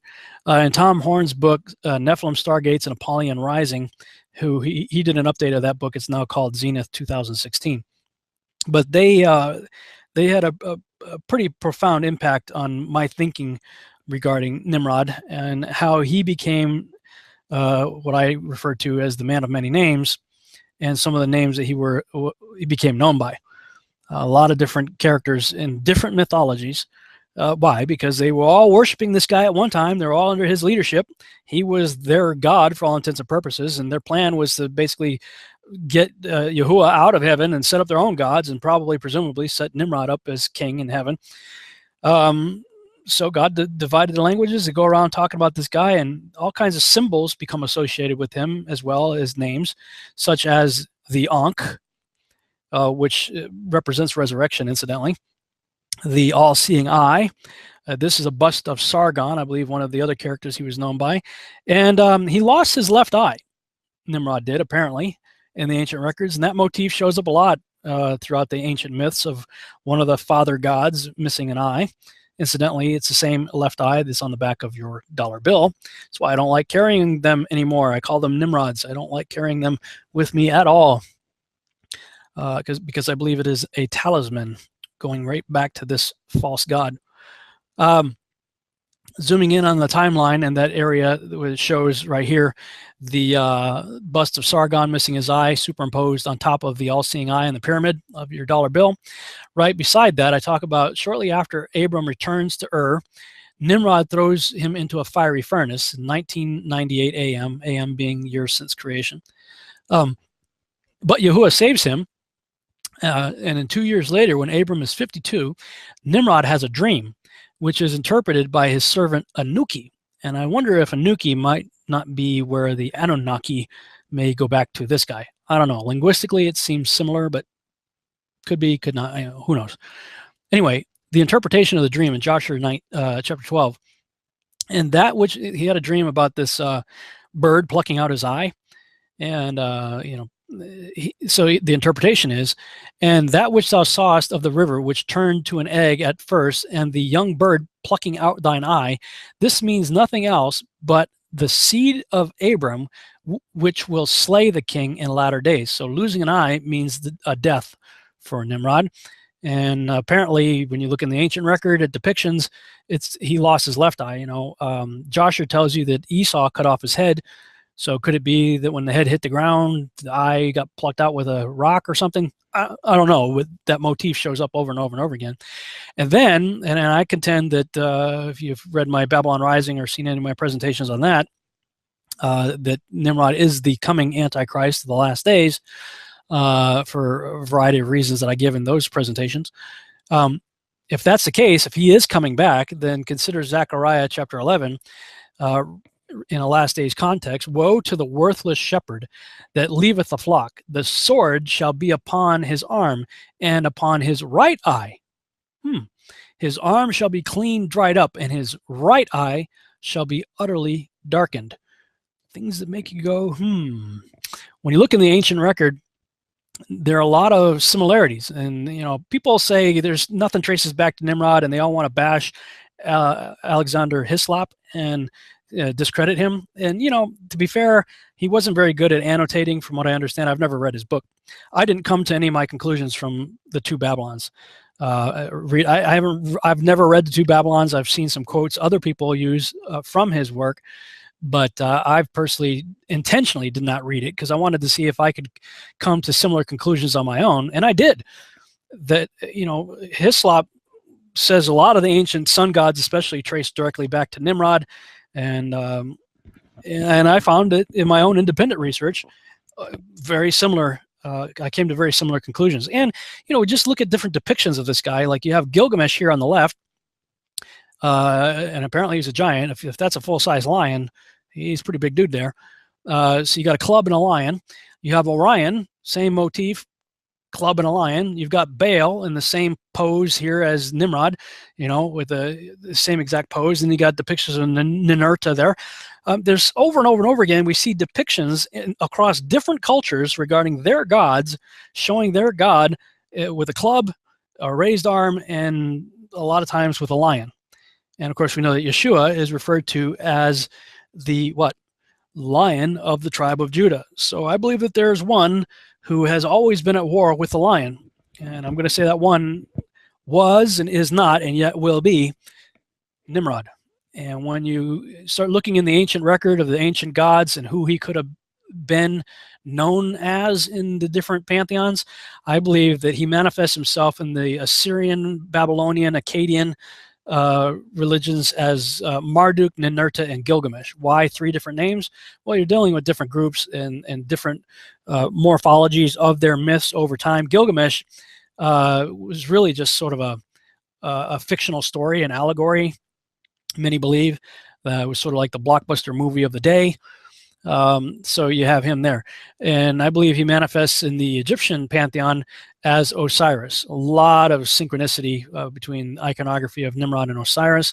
And in the Greek pantheon, I believe he manifests as Apollo. I had a little bit of a hard time coming to this conclusion at first, but after I tracked it through Dionysus and saw similarities between Osiris and Dionysus, and other people likening them together, I came to believe that Dionysus and Apollo are sort of opposing personality types. Or Apollo in the post-Hellenistic time period especially is depicted like this almost effeminate god, a god of arts and poetry and stuff. But earlier he was known as the destroyer and the giver and stayer of plagues and pestilence, which is interesting because Apollyon is named in Revelation 9:11. Right after this pestilence throughout the Bible is often associated with locusts of all these chimeric animal centaur-like creatures, animal human centaur creatures coming up out of the bottomless pit. They're described like horses with wings, face like a woman, and or teeth like a lion, and hair like a woman, and whatnot, and tails like scorpions, and they sting people and stuff. These are chimeric centaurs coming up out of the bottomless pit. Oh, by the way, it says that the Apollyon being a derivative spelling of Apollo, was the king over these chimeric centaurs. Well, if you look in the Greek mythology, Apollo is the father of Centaurus. Centaurus is the father of the centaurs. Again, look at the Bible from a mythological worldview. How would the people who would have received John's message when he wrote the book of Revelation, what was he thinking when he wrote it, and what was his Greek-speaking thinking audience, what was on their mind when he said it? They would have made all these connections. Animal, human, centaur-like creatures. A centaur is part man, part horseman. So when you read about the 200 million horseman army, it's not the Chinese, folks. It's not the Russians.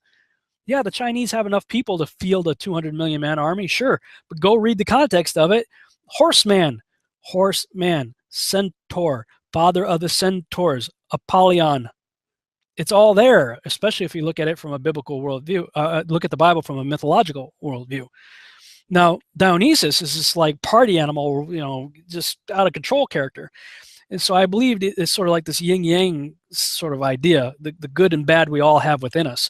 And I think eventually what was originally one character got split into two, with one retaining the party animal side, Dionysus, and the other retaining, you know, the more kind of chilled out, you know, good guy, so to speak. So my Apollo connection to Nimrod really came through Dionysus, which was pretty tightly connected with Osiris. And so, I mean, you really have to go through all of these gods to make these connections and go through them and see what syncs up and what doesn't. And I think that that's what Hislop did initially. He must have followed a very similar path to the one that I took. And unfortunately, he didn't annotate his findings too well, from what I understand. One of the big complaints of his writings is that he didn't footnote very well. So consequently, they think he just made it up off the top of his head. And but I can tell you, I did my own research on this. I'm showing you guys some of it, just even in the depictions themselves. But I would encourage you to do your own research. I tried to annotate and footnote as best I could in Babylon Rising, and in my blogs on BabylonRisingBlog.com. So you can look at some of this stuff for yourself. And, you know, read the ancient historical commentators, the historians, what's his name, Diodorus, and, you know, some of these other guys. Read what they have to say. In fact, I got a book here at my desk called The Religions of the Ancient World by George Rawlinson. This was done in the 1800s, making similar connections. So the stuff's there. You can make the connections. And if you make all the connections that these guys, especially the sun god variety of guys, going back to Nimrod, well, then all of a sudden you know what's going on with the December 21st through 25th winter solstice deal, and why December 25th directly goes back to Nimrod. What's going on with all that, and the phallic symbols that come out of you know, the myths, like in Osiris, the Osiris myth and the obelisk. You know, you have this phallic motif that goes through the ancient world, eventually making its way into the idea of the Christmas tree.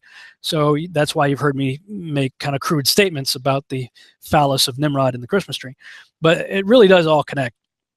And people like Clement, in the Clement recognitions of Clement, he writes, regarding Mystery Babylon and mother of all harlots, he says, fallen angels taught men the use of magical incantations that would force demons to obey man. This became ingrained into the Egyptians, Persians, and Babylonians. Nimrod, called Ninus by the Greeks, so right there he's showing, you know, the Greeks referred to the same character as one of their gods, Ninus, was handed this knowledge, and by it caused men to go away from the worship of God and go into diverse and erratic superstitions, and they began to be governed by the signs in the stars and motions of the planets. The false religions and all that stuff, it really goes back to Nimrod and the fallen angels. And we see Solomon says, hey, you know what? What has been will be again. What has been done will be done again. There is nothing new under the sun. Well, that should give us pause to think when Yeshua said in Matthew 24:37, then, as it was in the days of Noah, so shall it be at the coming of the Son of Man. Well, what's going on in the days of Noah? Let's sort of do a little bit of a recap here. Well, you have transhumanism, the creation of hybrids. I would say at the time of Noah's life, you don't have angel-human hybrids taking place. You do have animal-human hybridization taking place, especially if you read Joshua 4:18 and Jubilees 7:24, two confirming witnesses to show you what is being said in Genesis 6:12, where it says, all flesh had become corrupted. Became corrupted through hybridization. I believe they had advanced technology in order to do that.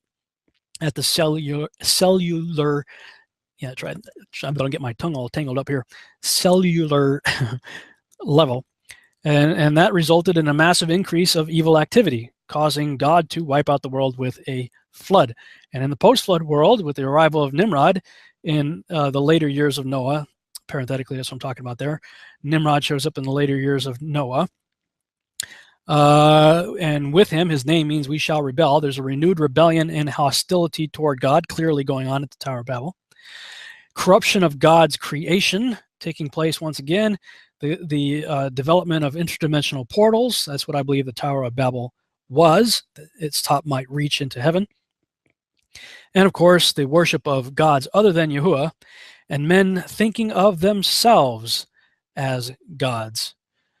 So that brings us to a discussion that will lead us into modern days. Are the gods returning? Are they going to come back? Well, in many ways, I would suggest they never left. These are, I mean, depictions right here in our own country, you know, in Nashville and New York and Washington, D.C. I mean, we've got the gods everywhere. They're all over the place, for crying out loud. And, you know, what about this variety of gods, Anunnaki and Horus, you know, bird head, human body, crossing different cultures, you know, apparently the Sumerian Babylonians saw this character, and so also did the Egyptians. You know, two different cultures depicting bird head, human body, animal-human hybrids, you know. And I'm going to suggest that this stuff exists in the myths because there was something there originally. You know, legends and things of that nature and myths have a kernel in truth. They go back to something. Now think about this.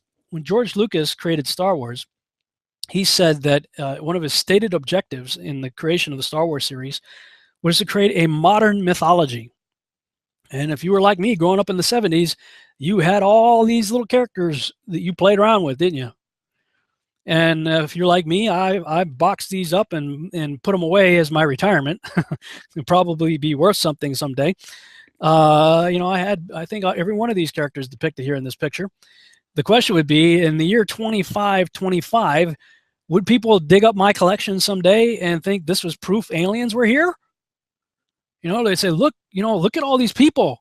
You know, if you know, the toys somehow manage, this plastic lives and survives, you know, whatever's up ahead, and for however long we have left on this planet, if people in the future were to find all our Star Wars toys and you know, Transformers and all that stuff, what would they think?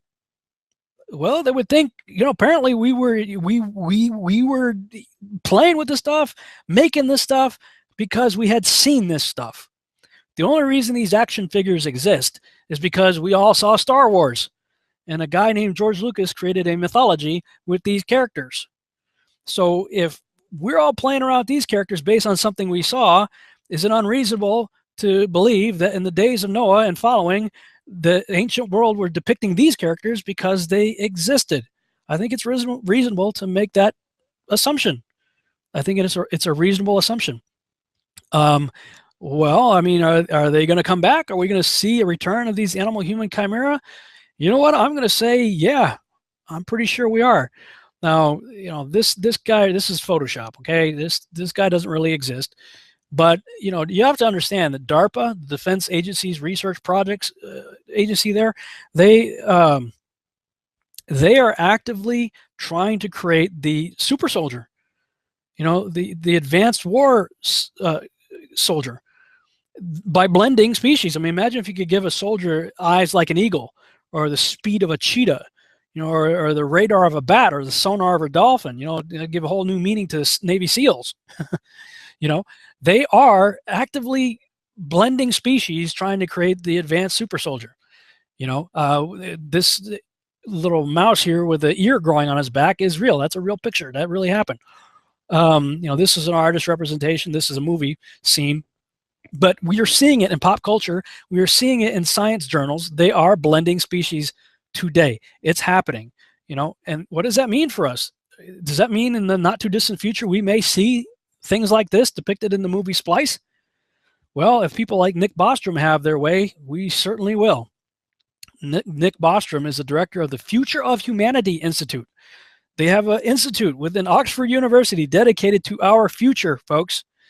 And this is a chart taken from his website talking about what their goals are with this whole blending of species thing. You see right here, this pink circle. This is the sensory modalities available to us, what we can see, hear, taste, touch, smell as humans. Pretty small, huh? He says, if you compare that with what the animals are able to, they can see in different frequencies, hear in different frequencies, have other abilities that we don't have. That's this gray area right here. So, well, what if we started blending their attributes into ours? We might, we might have this big circle right here accessible to us. That's what could be accessible to transhumans. And if we really get creative and keep building upon that idea, maybe even blending ourselves with technology, we might end up with this really big circle or oval thing here that would be accessible to post-humans in the post-human era, right? Which would be an era in error. They're trying to create Wolverine. And what kid doesn't want to be Wolverine, right? What kid doesn't want to be Spider-Man? We're being brainwashed on a daily basis, to be a super soldier. Captain America. How cool would that be? The Hulk. We're seeing it all the time, aren't we? Yeah. Well, there's a great deception that's coming, folks. Yeshua said that it's going to be so great that even the elect could be deceived by it. And I believe the great deception actually goes all the way back to Genesis chapter 3 again, Genesis 3, 4, and 5, where the serpent said unto the woman, Ye shall not surely die, for God doth know that in the day ye eat thereof, then your eyes shall be opened, and ye shall be as gods, knowing good and evil. Well, what we see here are essentially three promises of the serpent: a promise of immortality, a promise of illumination, your eyes shall be open, you'll have greater wisdom and understanding, and that they will become like the gods. Keep those three bullet points in your head, in this order, okay? Immortality, greater wisdom and understanding, and being like the gods. Keep those three in mind as you watch this next clip by the transhumanists who are actively working in laboratories and universities around the world trying to become like the gods.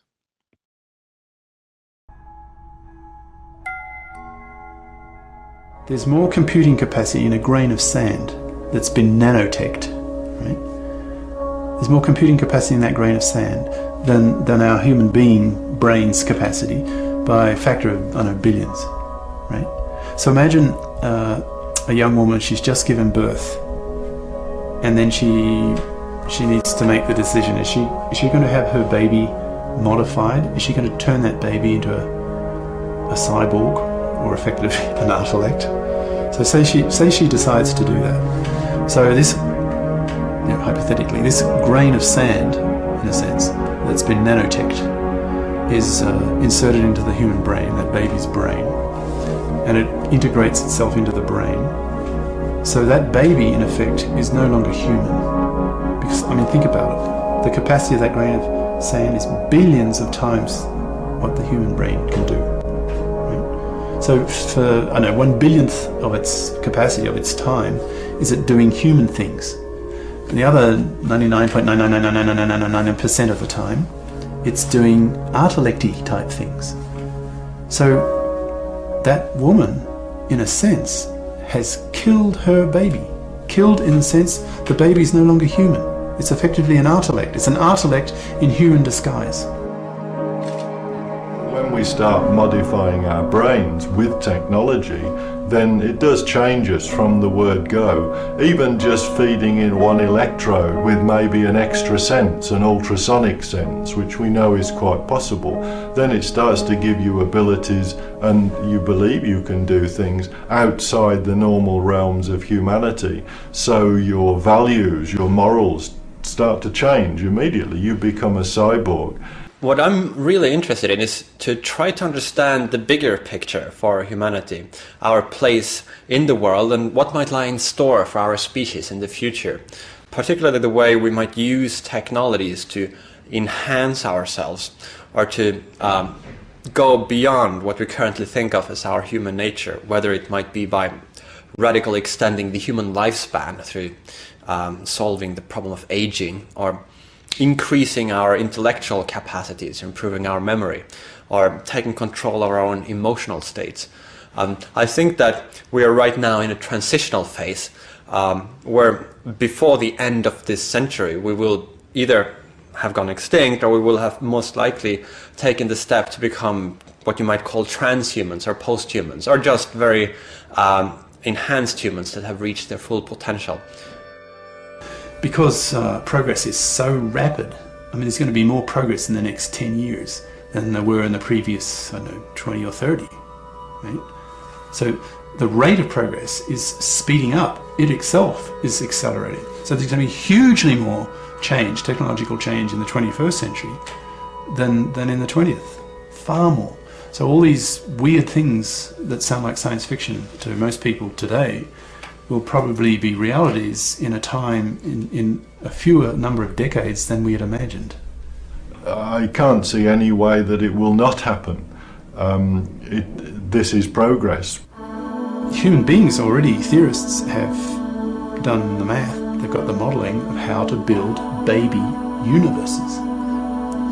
So if that's possible in theory, with human brains doing the thinking, what could an intellect do? Could it actually build universes? Could it actually manipulate whatever exists to create new universes? Is that possible? Now, if it can do that, then by definition, it's a god, right? It's a creator. Can you sort of sense a kind, almost like a religious awe, almost? We could build gods if we wanted to. We could build gods if we wanted to. Okay, wrap your head around this, guys, because this is happening. These guys they're doing this stuff, all right?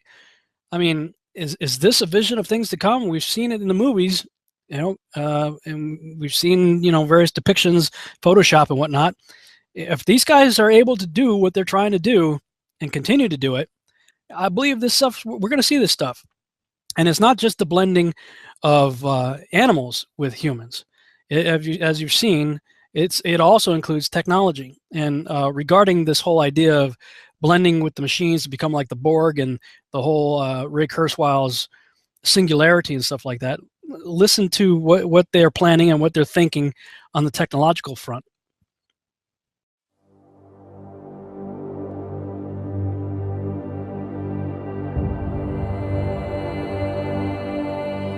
To transfer your mind to a computer, this seems to be the ultimate dream of many scientists.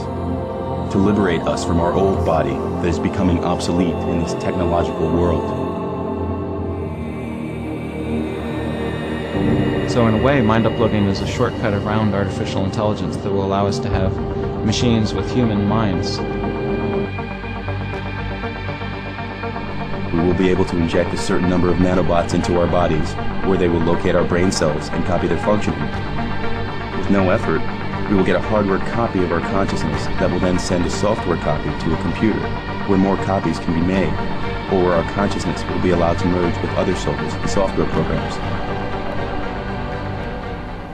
We are going to get to the Terminator scenario. That's what I see. Intelligent machines calling the shots. Humans, some subservient slaves is the best, maybe on farms if we're lucky and so on. Looking at how we are ourselves now, I don't think the future is good. If you are a human after the singularity, forget it. There are certainly some humans that are against having implants, that are against becoming a cyborg and having extra abilities.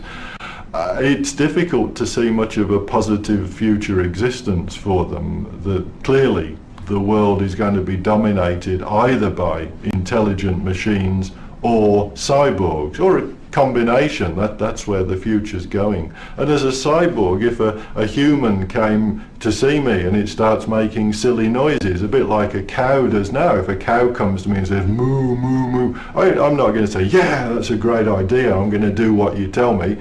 So it will be with a human. They'll come in and start making these silly noises that we call speech and human language and so on. And these trivial noises, I'm not going to do those silly things. Why should I? This creature's absolutely stupid in comparison to me.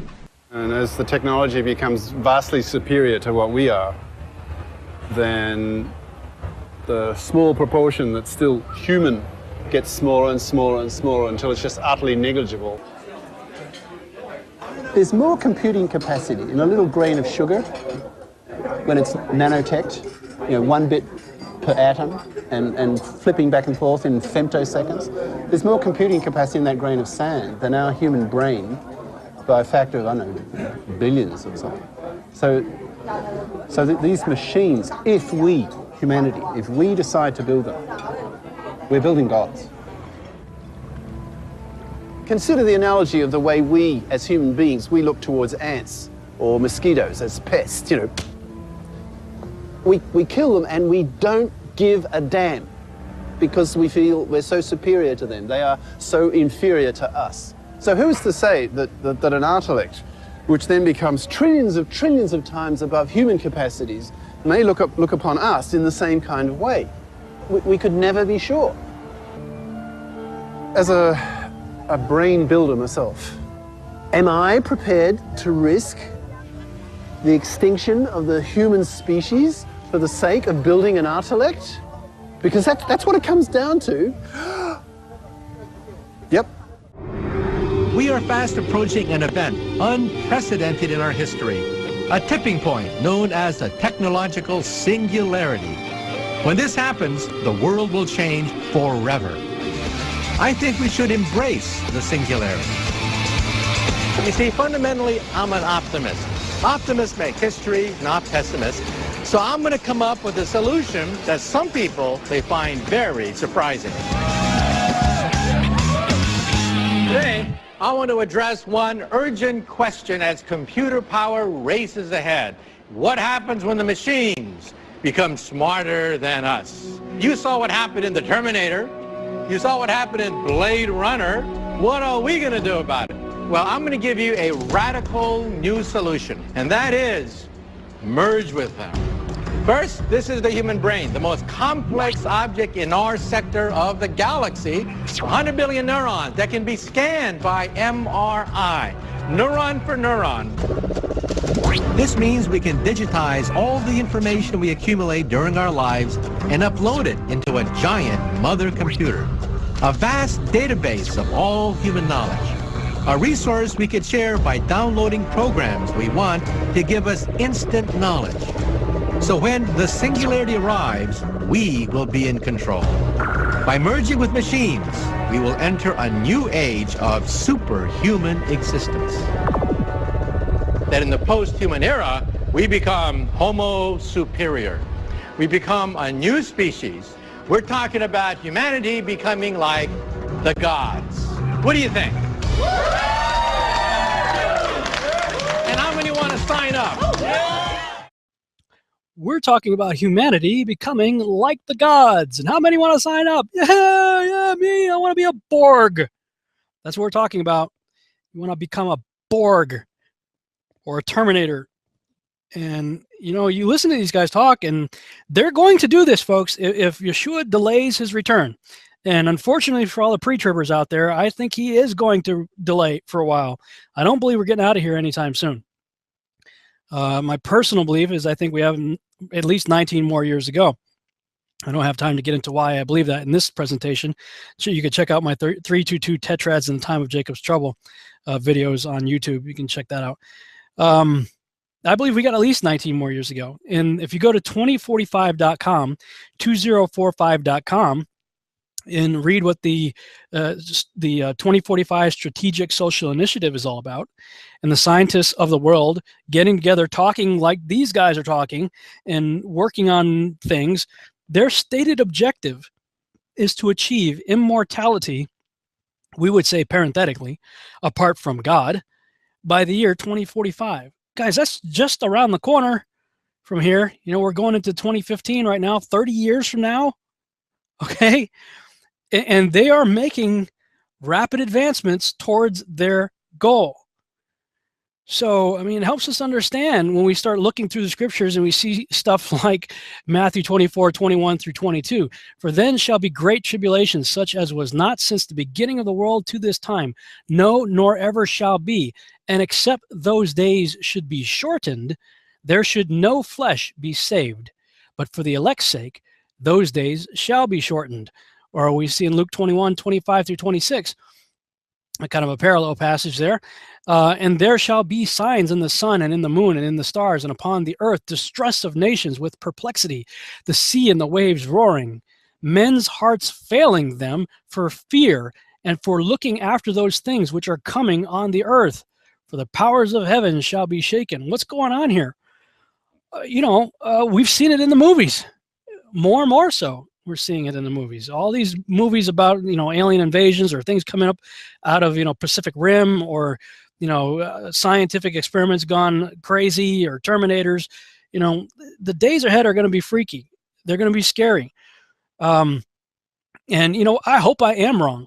Frankly, I hope there is a pre-trib rapture. I can't find biblical evidence for it, and that's coming from a guy who believed it for about 40 years. I don't anymore, because there's flat out simply no evidence for it. And you can check out our Quest for Truth. I think it's 17 and 18, where the episodes that Doug Hamp and I did on it, if I remember right. But at any rate, he said that our days are going to be like the days of Noah. We are only just taking the first steps into those days. We're not there yet. We are taking the beginning. We're in the phase that the days of Noah, when God said in Genesis 6:3 that man's days would be shortened, for he is flesh, and his days should be 130 years, or 120 years, I mean. He says, my spirit will no longer dwell with man, for he is flesh, and his days should be 120 years. A lot of people want to take that scripture and say, well, that means we got 120 Jubilees. Well, it's an interesting coincidence that 120 times 50-year time period is 6,000 years. Yeah, that's cool. There's nothing in Genesis 6 about Jubilees. You're making that up. It's cool. It's an interesting coincidence, not in the text. People think that that's a cap on human lifespan because Moses died at 120. Well, there are people today that have gone 126, 130. So if you're going to take a hard and fast rule on that, then people are violating the scripture by living past 120. And what's David doing, saying that our days are only 70 years, 80 if by strength, if we're supposed to have 120 years? It's not talking about that. Man's been flesh since God created us, or at least since we took a bite in the garden. Some think that we lost our light suit and became flesh after they took a bite. Could be. At any rate, man's been flesh since the garden. So what's he talking about there? I believe what he's saying is, look, I created you to be a house for myself. Paul says that we are now what? The temple of who? The Holy Ghost. The Holy Spirit lives within us, right? Genesis, we're told that we are created in the image and likeness of God. But when we start blending ourselves with animals and turning ourselves into something that is not like the image of God anymore, then what are we doing? We are doing, as Doug Hamp's title of his book says, corrupting the image. I believe when we corrupt the image, we end up possibly opening up forbidden gates, as Tom and Nita Horn said in the title of their book, that could bring about the corruption of all flesh, leading God's Spirit to leave us because you've messed up his house. I created you to be like me, he said. I created you in my likeness as a house for myself. But if you corrupt that house, I can't dwell in it anymore. That's what he's saying. Stop blending yourself with animals and everything else, corrupting your house. And the result of doing that, when his Spirit left, what was the end result? The end result was evil. They had only evil continually in their heart and mind. We are only now in the beginning of that process, folks, where we're hearing bits and pieces in science journals and whatnot of scientists blending species together. 150 or 140 animal-human chimeras created in the laboratory. I think it was 2011, 2012, whenever it was, not too long ago. And we're going to see a lot more of it. If these Nick Bostrom guys and Hugo de Aris and Michio Kaku guys have their way, and they are actively doing these things, guys. So I think we're in that same spot that the people in the pre-flood world were in Genesis 6:3, where God is issuing a warning saying, hey, knock it off. If you don't knock it off, things going to get really bad, and then no flesh is going to be saved except those days be shortened. God's not this temper tantrum guy up there that doesn't, like people, swearing and bonking each other over the head with clubs, even though he doesn't like that. I'm sure he doesn't like that, but he doesn't wipe out the world because of those things. He wipes out the world because we corrupt it. We mess it up. We change it from what he established it to be. And the end result of that is nothing but violence and evil. So he's giving us warning after warning after warning to knock it off. Don't do that. Don't go that way. I'm going to give you 120 years because on the path you're on, by that time, it's going to be too late. And that's what happened. Noah became a preacher of righteousness, right? Noah preached repentance for 120 years. How do you repent of being born Polish or French or Spanish or whatever your nationality is? You can't repent of that. So it wasn't about preaching to Nephilim, who could not possibly repent for being born of the byproduct of angels and women. How can a Nephilim repent of being born of an angel and a woman? You can't. So that doesn't make any sense. He would have been wasting his breath preaching to people who can't repent for their nationality, their heritage. But you can repent of blending yourselves with technology and species and corrupting your image. You can repent of that. That's what I believe he did for 120 years, the latter days of Methuselah leading up to the flood. And Joshua says they didn't start building the ark till 5 years before the flood. So he preached for 115 years, and 5 years he said, well, okay, too late. I guess we better build an ark. So that's what happened. We're in the stage where the warning is being issued, in my opinion. And it's going to get a lot worse. You guys look at the news today, you think the news is bad, forget it. It's not even remotely close to what was going on in the days of Noah. We're not there yet. So, for a lot of reasons, I believe we have more time left. And as for me and my house, I'm going to try to get as much on God's page as possible, because what I see with the world doing, it's not good. It is not good, and it's not going to end well for them. I do believe there will be a hiding variety of protection for those who are obedient, who put the blood on the door, so to speak. I understand that the blood is on the door of my heart. I get it. But the call is to come out of Babylon so you don't partake of her plagues. But if you decide, I think I like it in Babylon, I think it's cool here. Well, you know what? You're going to get the plagues that are not meant for you. Anyway, I digress. But this promise, you shall be like the gods, continues to this day. We see in looking in the history that pharaohs thought they were gods, right? See, the Caesars thought they were gods. Emperors thought they were gods. Kings thought they were gods. What about presidents? Yep. Our presidents think they're gods too. All you have to do is take a trip to Washington, D.C. You're going to find that place loaded with gods. These are just Zeus and another one depicted on the train station. The whole roof of the train station is lined with these characters. I'm telling you guys, when it comes to Washington, D.C., you will never find a more wretched hive of scum and villainy, to quote Obi-Wan Kenobi. I don't know who made this picture, but I love it. It shows, Ben, Luke, and C-3PO looking out over, and R2-D2 looking out over the mall at Washington, D.C., looking toward the Capitol building. That is one evil place, guys.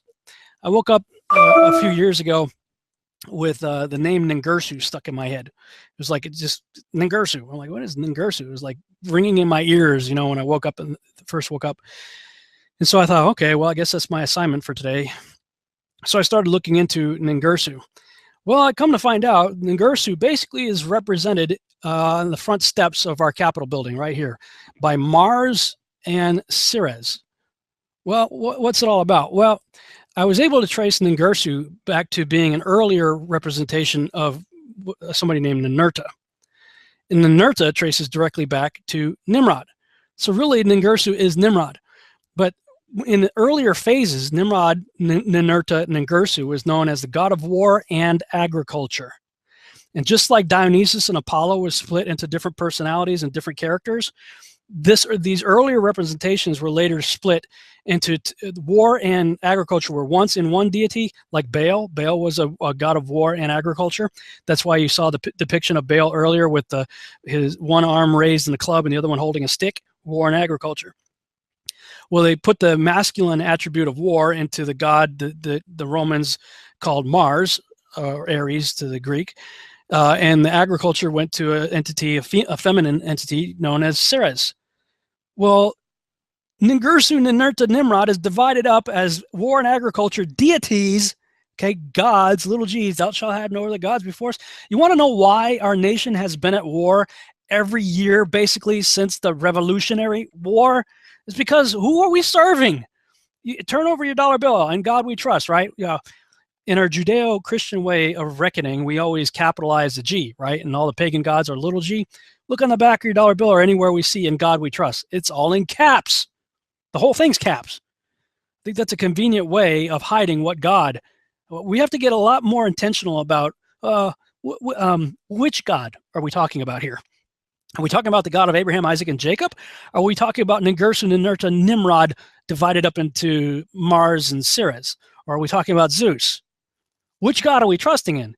I'll tell you what, if you go to Washington, D.C., you're not going to find the God of Abraham, Isaac, and Jacob represented there. You're going to find all these guys. And on your way into the Capitol building, where all our policy and everything's made, you're going to walk right by and give homage to the God of war, which is why they're sacrificing all of our sons and daughters and friends and family on this altar of this false war called the War on Terror. War on terror. Think about that. War is terror. How do you wage terror to get rid of terror? It's not a war against a people group or a nation. It's a war against an idea conjured up in a Luciferian's mind. People who worship these guys, who worship Nimrod. We've got to wake up, folks. When your favorite congressman or whatever is, mentions God, call him on it. Which God? Are we talking about the God of Abraham, Isaac, and Jacob, or what? We have to get a lot more intentional and wake up. You walk into the Capitol Dome, you look up, and you're looking into this wonderful painting up there called the Apotheosis of George Washington, and we're led to believe that we live in a Christian-founded country, right? Well, yeah, sure, Puritans and Pilgrims, yeah, okay, I get it. But yeah, when it gets to the Founding Fathers, nah, not so much. These guys were not Christians, folks. They were deists. They were Luciferians. They were Illuminists, following Francis Bacon's plan for the New Atlantis. And all of their depictions and layouts of Washington, D.C. as a pentagram and all of their gods and pantheon of, it all proves it. If we have supposedly a Christian-founded country and our George Washington, the father of our nation, supposedly a Christian, what's he doing being depicted here as Zeus, surrounded by a whole bunch of other ones like Neptune, and there's Ceres again, and Vulcan, and Minerva, and Columbia, Ishtar, Isis, Liberty, and Mercury, the messenger of our gods, of the gods, with our founding fathers at his feet taking notes in our so-called Christian-founded country. We've been lied to, folks. In this place called District of Columbia. Who's Columbia? Ishtar, Isis, Semiramis, Starbucks, as Freeman Fly would point out. Pagan deities.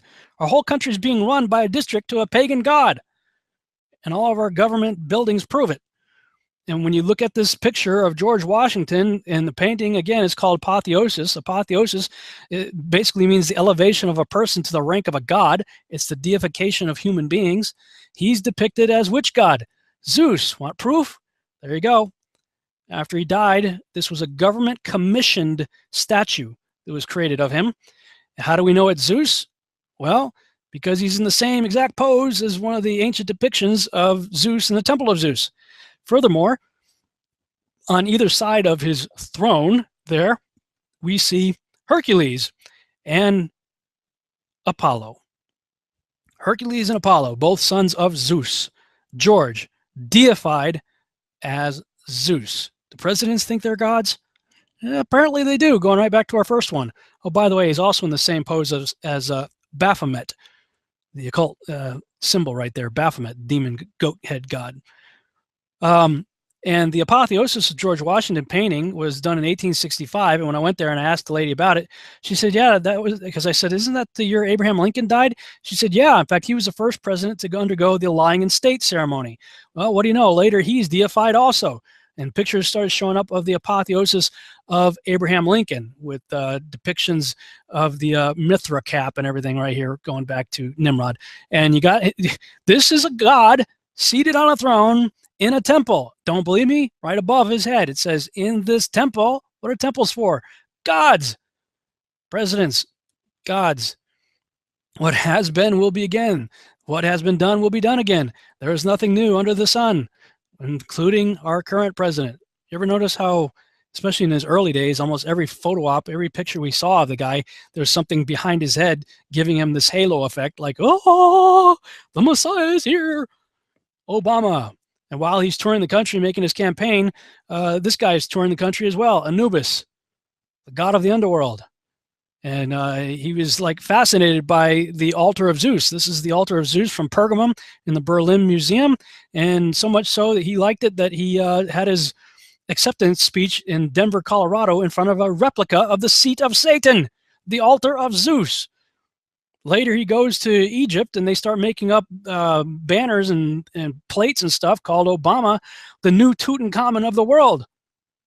Tutankhamun was the son of Akhenaten. Akhenaten, and you got to check out Freeman Fly's stuff on Akhenaten. He's got some wild stuff, especially related to Obama and whatnot on all that. But Akhenaten basically instituted a monotheistic religion in the land of Egypt. King Tut came along and undid everything his father did and brought back the worship of the old gods. Is it just a coincidence that Obama, you know, he becomes our president? He also ends up taking that little trip to go get a Nobel Peace Prize for what? I have no clue. And this thing shows up in the night sky. The Norway Spiral. Is this guy the guy? I don't believe he's the Antichrist. I know a lot of people out there do. I'm not one of them. But well, let me put it this way. If he is, he's a host body that's awaiting a possession. I could see that as a possibility. Because there's a lot of weird and wackiness around this guy for sure. But I tend to think that he's more like playing the role of John the Baptist type character, preparing the way. And is he preparing the way for the old gods that go back to Nimrod, who I believe is the Antichrist? I don't know. Could be. You know, again, we're just speculating here. But what is this thing in the sky there? Don't tell me that's a failed missile. Especially when you look into ancient cultures and depictions like this, the Nazca lines in Peru, and you happen to see, a little spiral here that looks like the approach end of a runway.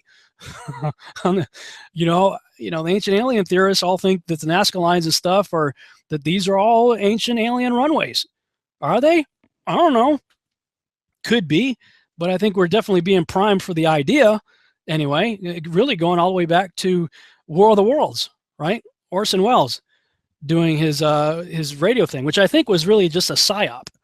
I think the whole thing was designed to just see how would people respond to this deal. You know, what's their reaction going to be? And if you missed the beginning of the radio broadcast where they told you this is just a radio drama, and you came home from work, turned on your radio, and you missed that disclaimer, it was done like a regular radio broadcast news story. And so, I mean, people flipped out, and the way to describe the aliens, the ships and whatnot, were like they were described like the water towers. So they're hearing all this stuff. They look out the window and they flip out, seeing the water tower out there. Of course, it's been there for 50 years, but this is mind control. They're listening. This is trauma-based mind control. They're listening to something they think is real. They're getting scared about it. This is a Hegelian dialectic. They're causing a problem. They have the solution. Blah blah blah. People are freaking out. In fact, there are all these reports that came out afterwards revealing, fake radio war stirs terror throughout the United States. Well, we see in Luke 21:10 and 11, it says, "Then he continued by saying to them, nation will rise against nation and kingdom against kingdom, and there will be great earthquakes, and in various places plagues and famines, and there will be terrors and great wonders or great signs from heaven." Sharon K. Gilbert wrote something really interesting along these lines. She was looking at the word for terrors there, and she wrote in a blog, she said, "The Greek word translated terrors is a curious word indeed. In fact, it quite surprised me when I looked it up. It is phobitron. According to Strong's G5400, phobitron implies that which causes terror or fright. It comes from the root word phobio, from which we derive our English word phobia. Phobio is that which causes fear, or it can be something that instills great respect or reverence. It can instill awe or amazement, or simply compel us to flee for our lives. Phobitron only appears in the Bible once, just once. Luke is the only one whom the Holy Spirit inspired to use this curious word. One small word that may imply many horrendous events yet to come. The rise of machines, a singularity of sorts. Think of it the next time you watch the movie Terminator. Phobotron, you know, if I wanted to be very speculative, then I might also mention flying machines as a source of terror, and I would connect this site with the phrase that follows it, great signs from heaven. And of course, she's speculating here, but I think reasonably so. Could it be a reference to something like this, terrors in the sky? You know, we've all seen the movies, right? And TV show, you know, V and Independence Day, right? And the whole idea of a mile-wide spaceship parked over a city used to be crazy talk back in the day. You know, it was always alien abductions. You know, the guy you could floss his teeth with rope out there going, yeah, I got abducted by aliens. He took me up in the spaceship. Yeah, he did. You know, it's like, yeah, they traveled billions of light years and they picked you. You know, it used to be always the crazy whack jobs out in the middle of nowhere that were, you know, why didn't they pick the Albert Einsteins or the, Stephen Hawkings of the world? I don't know, but you know, they apparently like the weirdos. But I mean, it used to be crazy talk to think about a spaceship parked over cities, right? Until, well, a few years ago, a mile-wide spaceship apparently parked over Stephenville, Texas. Articles and you know, news stations, ABC News, covering it right here, January 18th, 2008. And then you start seeing things like this. September 27th, 2010, the United Nations appointing an ambassador to aliens. Literally appointing somebody for the United Nations to be a representative of Earth in the event the aliens show up. And of course, the Vatican decided to pipe in too and say, yeah, the Pope's astronomer would baptize them if they needed it. We're living in some weird times, folks. You know, maybe these guys got some of it right. Some of these characters may be coming back. Now, again, I don't believe that they are from other planets. I think we're talking about interdimensional beings. I think we're talking about fallen angels activity. But we can't just toss out this whole UFO phenomena. As L.A. Marzulli is fond of saying, UFOs are real and burgeoning and not going away. It's true. When I put together my Mount Herman Roswell DVD, I put an 8-minute montage of UFO sightings up to that time that I could find on YouTube from mainstream news reports. More and more, we're seeing UFO activity increasing. I believe they are the chariots of the gods, both good and bad angels. In fact, you read Ezekiel, I mean, you know, these are good ones, but it has some, you know, if you read it, they're like a UFO showing up. Speaking of, I was on my way to the post office last year, one particular day, I was driving, and now I'm a filmmaker, okay? I work with cameras. A lot of this is lens flare. And if you just showed me this picture, I would say this right here, this circle right here in the lower left of the sun, would be a lens flare also. The problem is I saw this with my naked eye and I took this picture and I know that that is not lens flare. In fact, to my eye, it didn't look like that. It was a bright silver ball just sitting there in the sky. And I was stuck at a red light just staring at the thing. I'm looking at it and it's just hanging there. I'm like, what in the world is that? So I got my phone out and I took this picture. And I continued to watch it for a little while. And I got to, and this is a plane, actually, this thing, when I first saw it, it was right here. It had moved over to here. And right after I saw it move, this plane right here started leaving a chemtrail. And so this is it right here. I followed it. I'm getting ready to turn into the post office. And I'm at the post office here. There's a plane going off, leaving his chemtrail where it used to be. This thing's right here, and I followed it, and then you see the chemtrail plane. Okay? I watched this thing move. It was a bright silver ball. What in the world? I don't know what it was, but it was moving. It wasn't just blowing around like a balloon or something. It had intentional movement. What was it? Well, it's an unidentified flying object. That's what it was. When we look at pictures like this, we've all seen this picture, and this is actually a very disturbing picture when you really break it down. But with the pineal gland strategically located in the crotch of God, who is surrounded by all these women, and it's like, what in the world? And his arm reaching right through the frontal lobe, the third eye, you know. But anyway, this is supposedly Adam and God, you know, famous painting right here. Well, folks, this was deliberate. When they made the movie E.T., extraterrestrial. And what's interesting is in the Bible, and you know, we see that Jesus said he is the Alpha and the Omega. Well, that's Greek. You know, we're reading in English the Greek word alpha and omega. But the Hebrew is Aleph and Tav. And if you were to pronounce the Aleph and Tav, the first and last letters of the Hebrew alphabet, it would be pronounced Et. Et. You know, I think we are being primed for something like this, folks. E.T., our gods, our creators are coming back. The theory of evolution has become thoroughly bankrupt, folks, completely and totally bankrupt. So what are they talking about now? The new pet theory that everybody's talking about is panspermia. What's panspermia? Well, ancient gods seeded this planet with the seeds of life, and then Darwinian evolution was able to take place, you know, after they scientifically tampered with existing molecules and whatnot on this planet.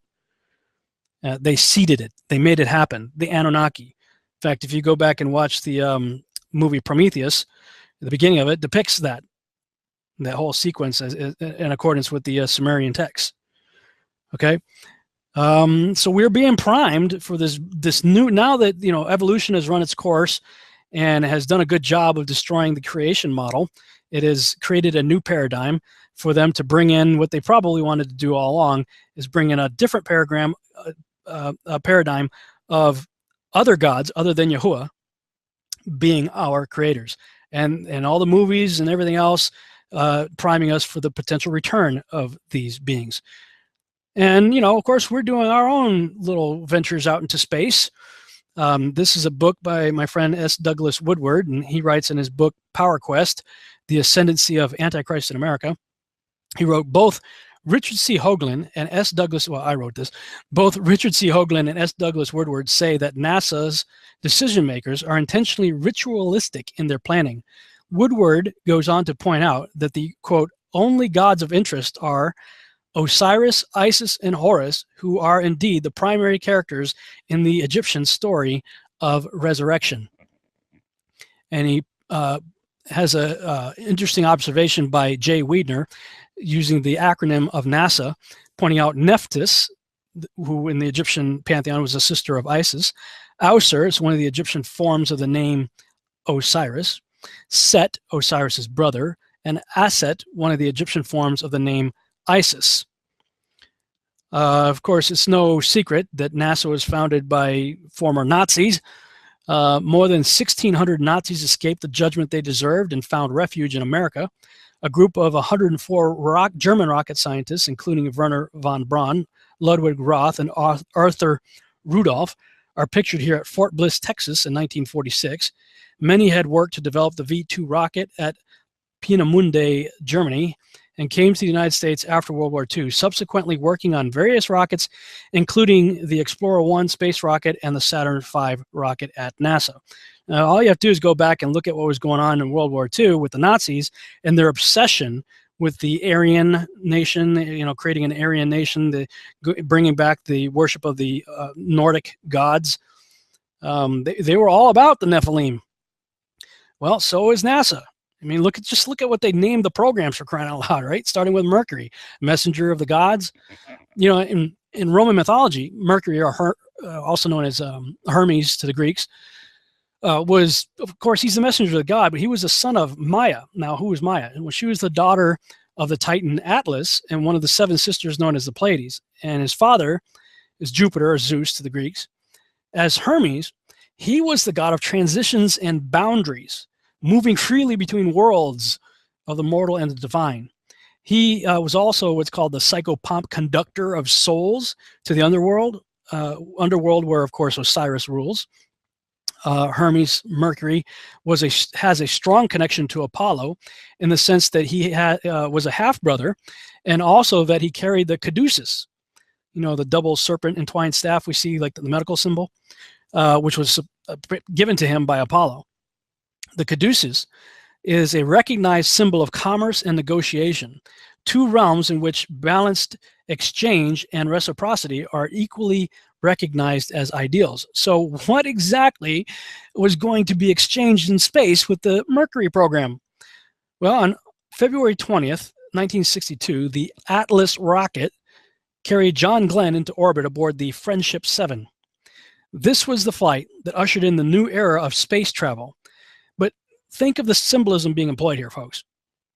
Atlas, right, was the father of Mercury. Atlas, the Atlas rocket, which looks like a big giant penis, shot up into space with one passenger seed on board.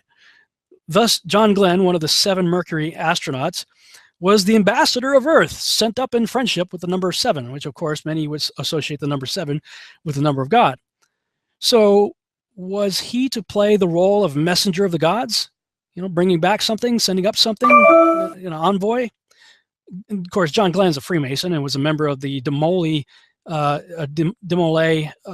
International, the Masonic Youth Organization. So nothing would surprise me when it comes to any of that stuff. Okay, then we go on to the Gemini project. The Gemini program was the intermediate program, you know, between Mercury and the Apollo programs. In mythology, the Gemini were the twin brothers Castor and Pollux. Their mother was Leda, and once again, their father was, ding, ding, ding, Zeus. In some accounts, however, Pollux was regarded as the son of Zeus, while Castor was the son of immortal Tyndareus. One mortal, the other immortal. It was also a common belief that one would live among the gods while the other was among the dead. Again, we see this duality dealing with pagan deities in the other underworld. This is, of course, also reflected in the Masonic beliefs concerning Osiris in the underworld and his reincarnation as Horus in the upper world, or to put it in Nimrod terms, Nimrod and Tammuz.